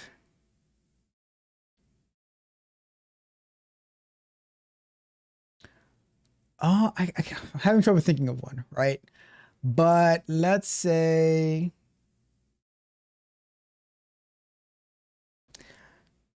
all right, you got it. I can't think of one. I'm trying to think what my less technical people would prompt. So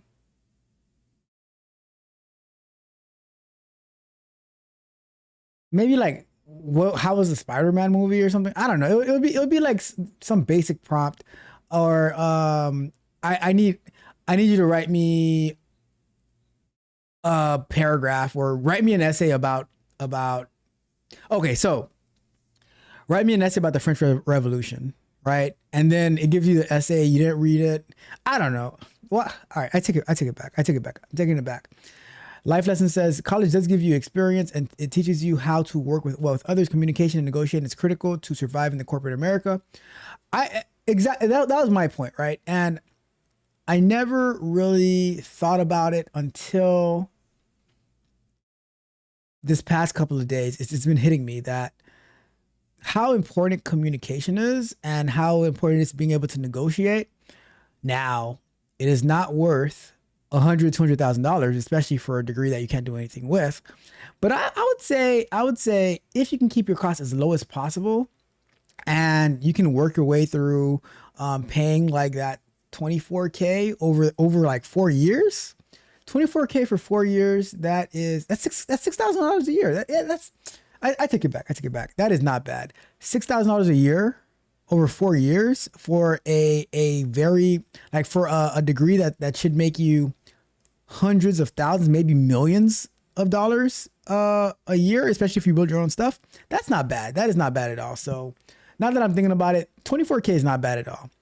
Even 50K, if it's the right career. Now 100K, we're pushing it, right? We're pushing it.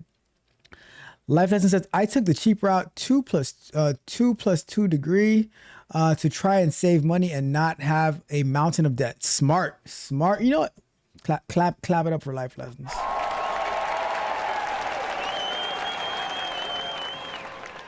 Chris Voss is legit. He has a master class on negotiation. Yup. When I stumbled across that book, it was absolutely amazing. I think I heard it on an audiobook and I had to buy the hard copy. The physical copy. It is an amazing book. I have to listen to it again. That is something you should listen to every year. Chris Voss, never split the difference.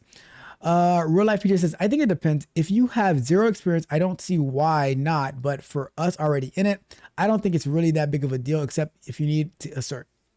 I agree with you. What I'm saying though is, if you wanted to, let's say you wanted to move up the corporate ladder, or I'll put it like this. Let's say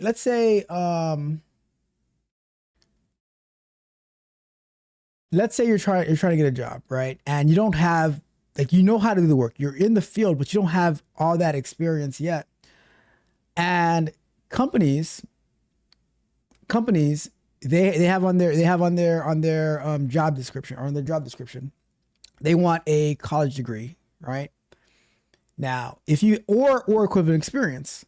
So if they say we want 5 years of experience or a college degree, and you are really, really good, but you have 3 years of experience, they're going to look at the person with a college degree first. Now, they might get to you. It's not a guarantee. So it's just a filter. The college degree is a filter, right?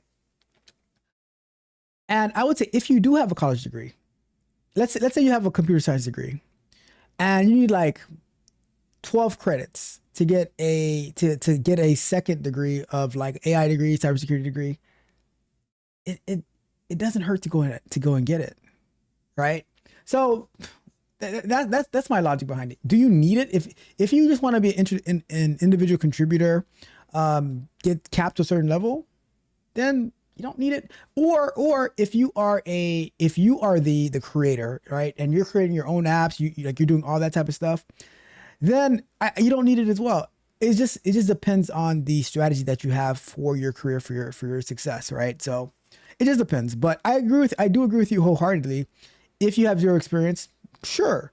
If you're in it, you don't necessarily need it unless you're being strategic about it. Because there are plenty of people who they're in the field, but then they go back to school to like maybe get their master's, maybe get a second bachelor's, and a lot of times the company's helping pay for it as well. So it's a strategy at the end of the day. Monica says, unless they were working on the actual algorithms, need a degree in math for that. Yeah, you definitely need a degree in math. Life lessons, still expensive, $24K, university still gotta eat. The AI voice change, that was, I was like, whoa, what just happened here? Monica says, can do a 9-word prompt if you have the proper skill tool set up for your agent. Well, I'm not talking about the advanced prompters. I'm talking about the people who they use AI as their best friend, as their father figure. So okay, I got you. See, Monica helped me out here. Life lessons, 9-word prompt. Should I go out on a date with him? That's the prompt right there. Should I go out on a date with him? That's 9 words exactly. That's 9 words exactly. All right. Life lessons. Got to head out, get some food. Great stream. I'll catch up with you on Thursday. Shout out to you. Enjoy your meal. I'll also see you on Saturday at the Vibe Code and Chill. All right. Okay. Last story of the night. The AI scammers are in the building in full effect. Let's get to that one.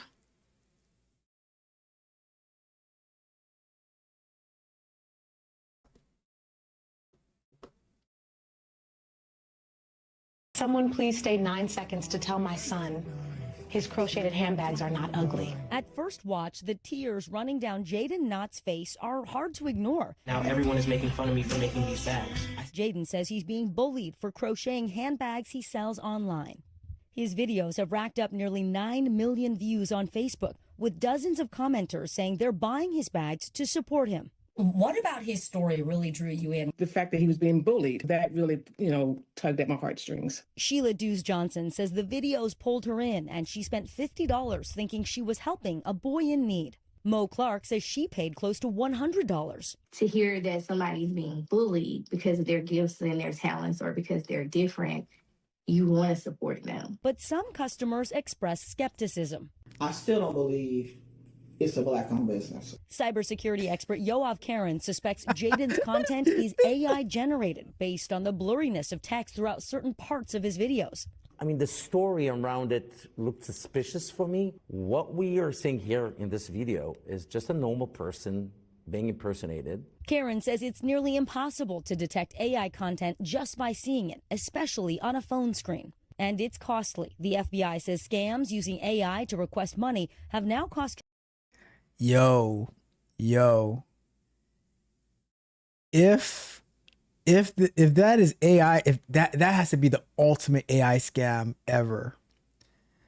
If he's like, oh my God, real life PJ, you don't even know if that's a kid. That's the thing. You don't even know if that's a kid. You have no idea if that's a real person.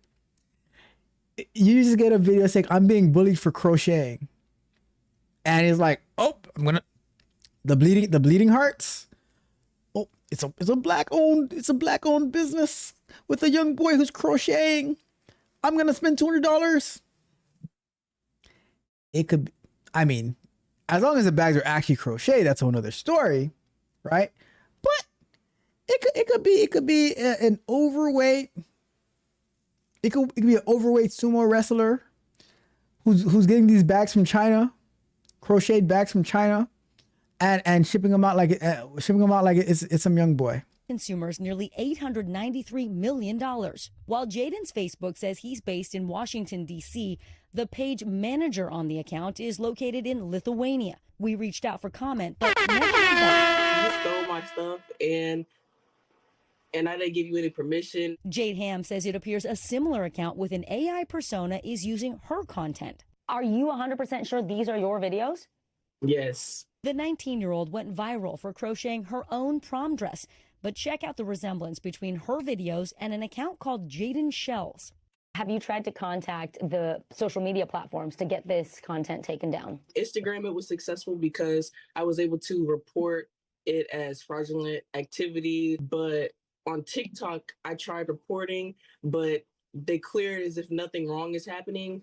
A spokesperson from TikTok tells NBC News they have since removed both accounts and emphasizes that the platform offers many ways to report impersonation. What is your advice you would give to other consumers? What I've learned is that don't take anything at face value anymore.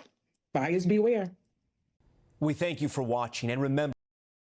Wow, that is let me see if I can find. Yo, that is the ultimate scam. Oh my God. That I mean, at the end of the day, right? So, all right. Let's break this down. If the crocheted bags are real, but the storyline to get people to buy your crocheted bags is a lie, is it the quality of the product, or is it the person, or did you buy it for the story that this young crocheting boy got bullied? Or did you buy it because you wanted a crochet bag? Because you like the bag? See me? God. Why do you have to talk to me like that all the time, man? I am the worst. I am the absolute worst.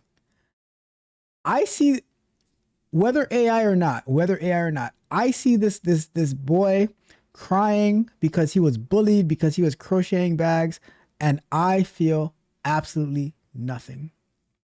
I have no desire to buy a crocheted bag from him, whether he is AI or a real life human being. None whatsoever. I only care about the quality of the product. So I'm like, if I like the crocheted bag, then sure. If I don't like it, then no. Hey, business is tough. People get bad reviews every day, B. People get bad reviews. A Yelp review, it can destroy you. And because you're getting bullied, lady was like, I don't even know if it's a black-owned business. I don't care. Is the product good or not? Is the product good or not? I don't care. He's getting bullied. Is your product good or not? Stay out of the comments. Stay out of those comments. See, but the marketing ploy, I'm getting bullied. Oh, let me go buy. It's, I'm getting bullied. Oh, that sucks. Is your product good or not? Simple as that. Is that too much to ask for? Now he has that sentimental and that and who was buying the bags? Who was running him up a literal bag? If it's even a him, it's somebody in Lithuania who's managing the pay. Congratulations, you played yourself. Lithuania?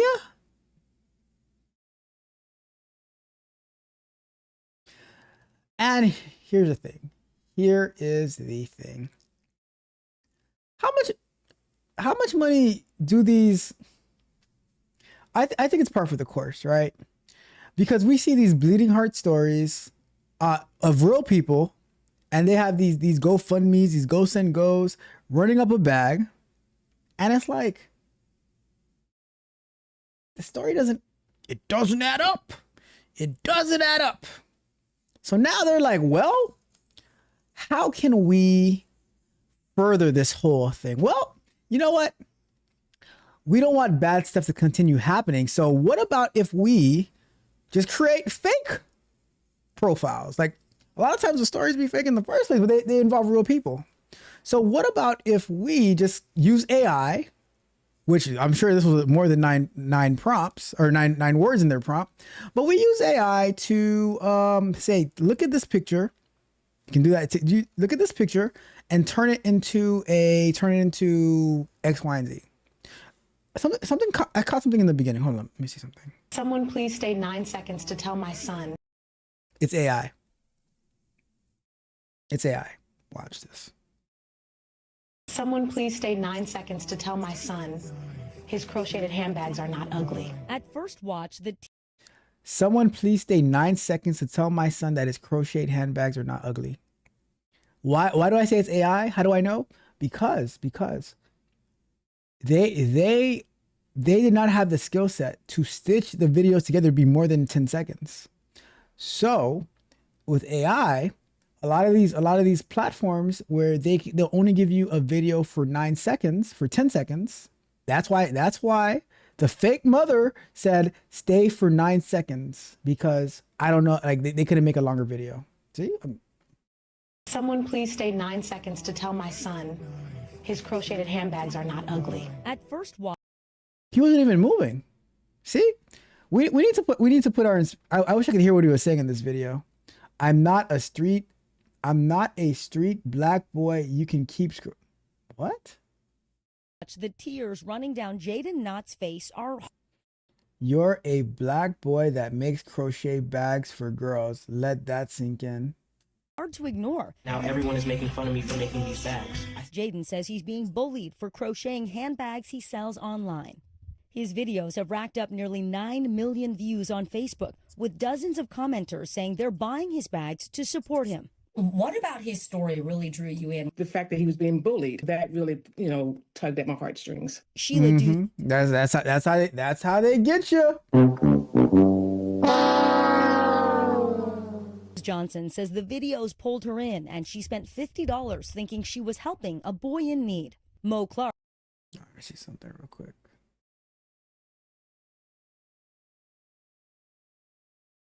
Let's see.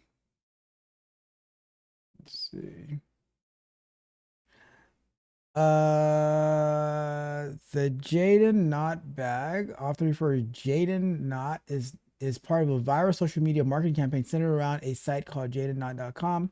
Before you make a purchase, you should know that multiple public service alerts and customers review indicate this operation is an AI-generated dropshipping scam rather than a small, independent artisan business. Let's go check it out. So that's the one that we saw, right? The Jaden Knott bag, $32.99.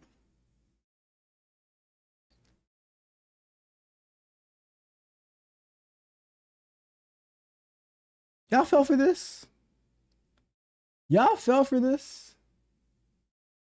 Let's see, how long is shipping? 74 plus reviews. Expertly handwoven craft. This is a what do you call it? Shopify site. Buy one, free shipping, standard price, $52.99 for the standard price, $3.99 shipping protection, 30-day warranty. Skip the line. Jaden mystery box. Colors. There goes the bleeding hearts that purchased it. All right, let's see this for ourselves.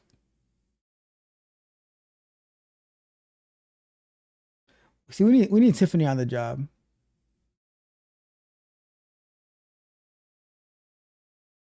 Is he really crocheting?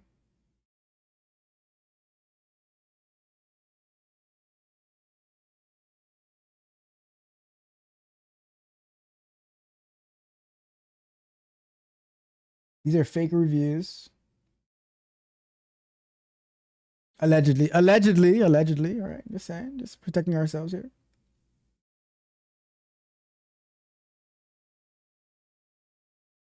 I don't know. So the other thing that gives me pause, right?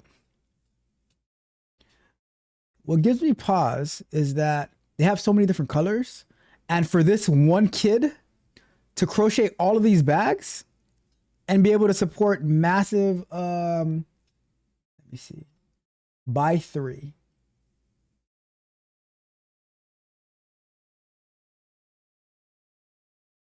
The amount of time that it would take you to make one bag, like it's way more than $32.99, right? Let me see something. Add to cart.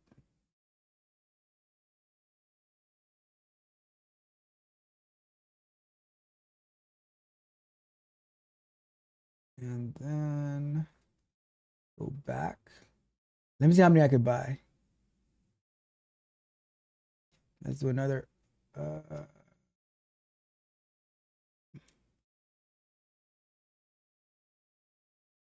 Another one of these.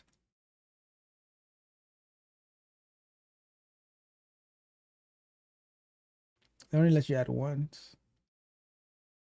I ain't going. Nope. I ain't going for it. I am not going for it. Mm-mm. Mm-mm.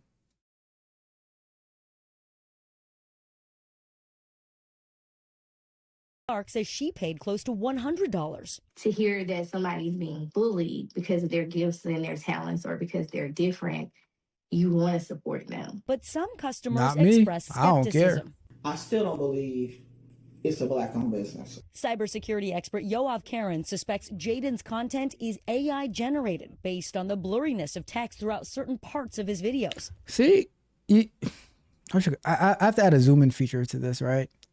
But watch this. Cybersecurity expert Yoav Karen suspects Jaden's content is AI generated. All right, watch this.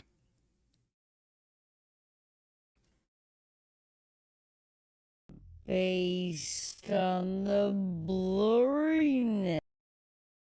Yeah, did you catch that? Did you catch that? Like, who does not have a reaction when something is being thrown at you?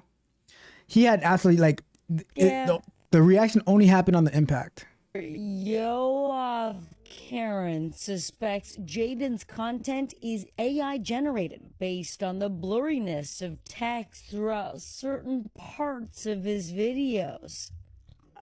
See that? Don't believe it. I am not going. Mm-mm. Nope. Nope.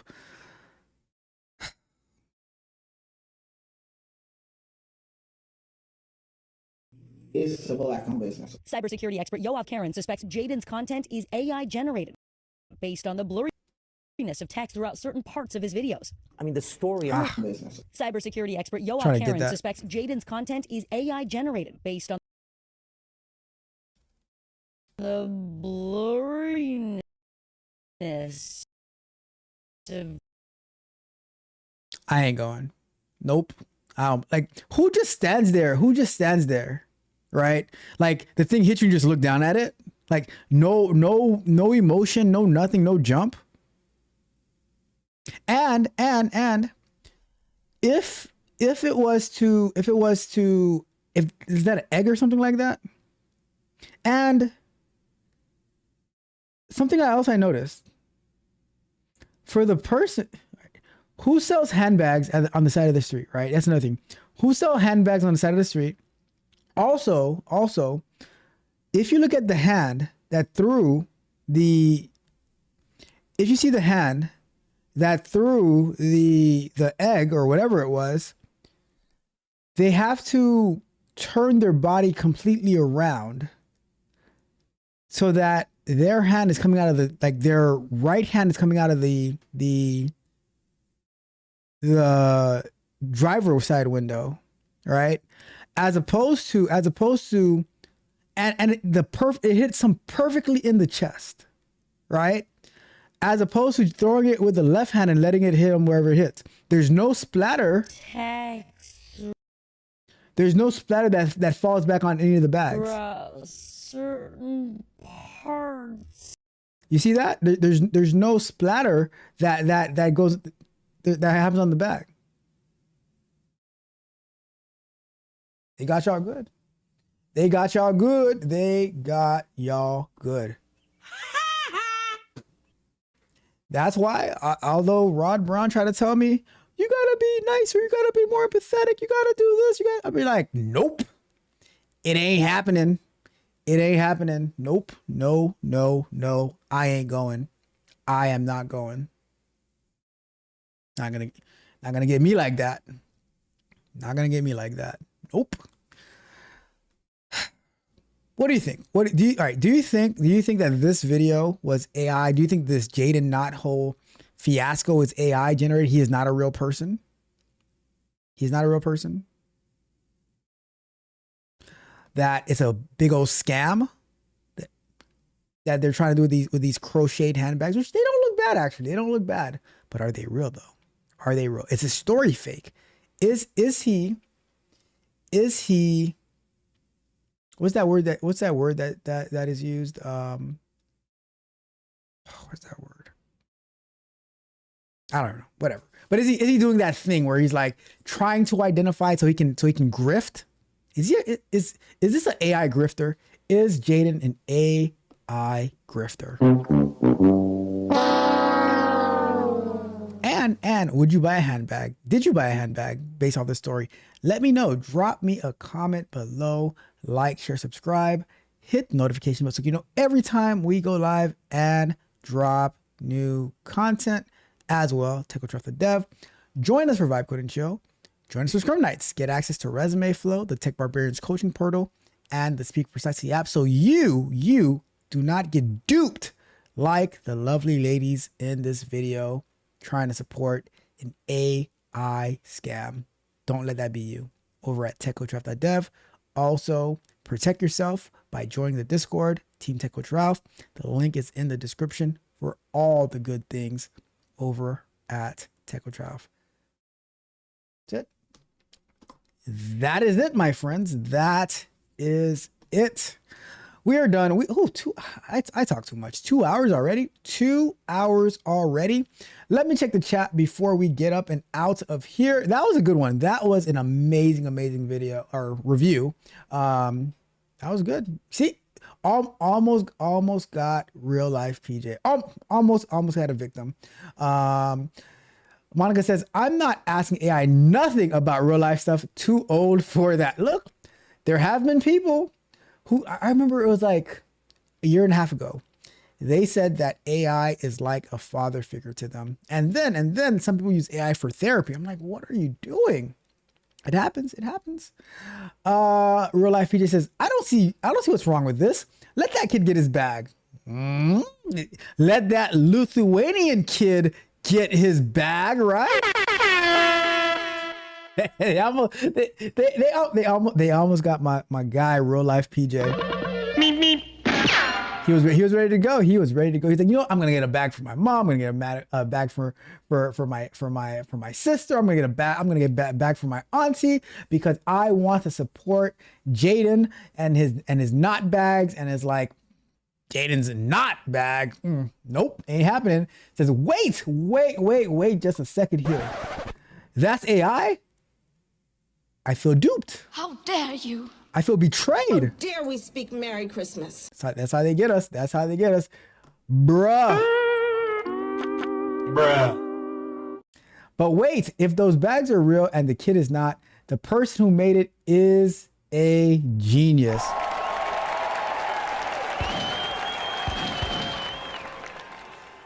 I don't know if the bags are even real. I mean, for it to be, all right, so I'll say this. It's a tough one because for them to be able to sell on Shopify, go through Stripe, there has to be some level of legitimacy to it.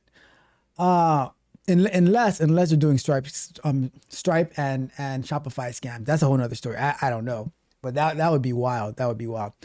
Rod Brown says, this is wild. That's a crazy story. Real Life PJ says, that's messed up, but hella smart. Message. That was a good one. This also shows you how quick people are to believe a sob story on the internet. That is, when I be saying this stuff, I be like, I feel nothing. I feel absolutely nothing. Nothing. I'm like, okay, cool. You want me to send my, what are the facts? What are the facts and evidence, counselor? I feel nothing. I can only be convinced by facts and evidence. Says, yeah, see, they almost had you going. All right. They almost had you going. I was going to have to play this for you. But you caught on. Says, if this was real, this would be dope. But sadly, it's not real.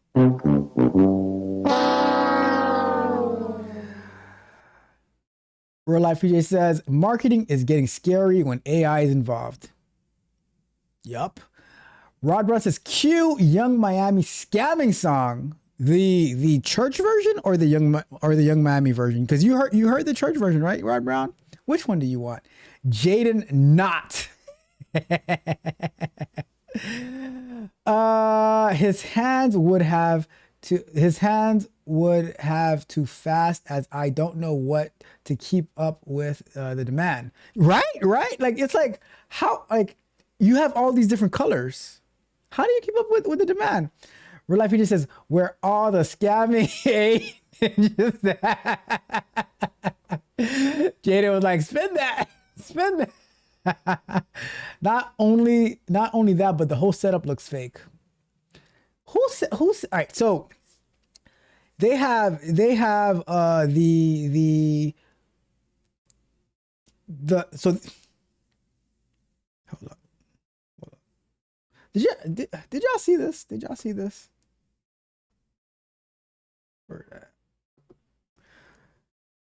So they have this really these really nice looking bags, right? But they have a cardboard sign for the bag. They have this really, really nice website, but a cardboard sign saying homemade crocheted bags. It's not even believable. The story's not even believable. But give it to a bleeding heart. Oh my God. See, that's why you got to take the internet away from your loved ones. This is why the poor stay poor, because they are so easily marketed to. You see, so right? When you write, we call Sophie. When you write, we call Sophie. All right. That's it. That is it, y'all. We are done for tonight. We got through all the comments. We got through all the stories. Good stuff. Good stuff. But that's it for tonight, y'all. I'm going to get out of here. I'm going to go live my best life. Get ready for pickleball in the morning. Edit some video. All of that good stuff. Did you guys have a good time? Did you guys have a good time? I had a great time. I love hanging out with you guys, reviewing these stories, learning together, catching these AI scammers together. Where are my AI scammers at? Gotta protect yourself. Protect yourself. All right. I'm out of here. Do me a favor on your way out. Remember, tomorrow we have software exploration. We're going to be looking into GitHub Actions. Get familiar with that. Do me a favor, like, share, subscribe, hit the notification bell so you know every time we go live and drop new content as well. TechWithTruff.dev, Vibe Code and Chill this coming Saturday, Scrum Night next week Sunday. Resume Flow, get your resume right. Tech Barbarians Coaching Portal, get your goals right. Speak Precisely app, once that's ready, get your speech pattern right at TechWithTruff.dev. We're out. Oh yeah, join the Discord. Join the Discord. The link is in the description. But we're out. We are out in honor of the AI scammers. One more thing. Price of the brick going up.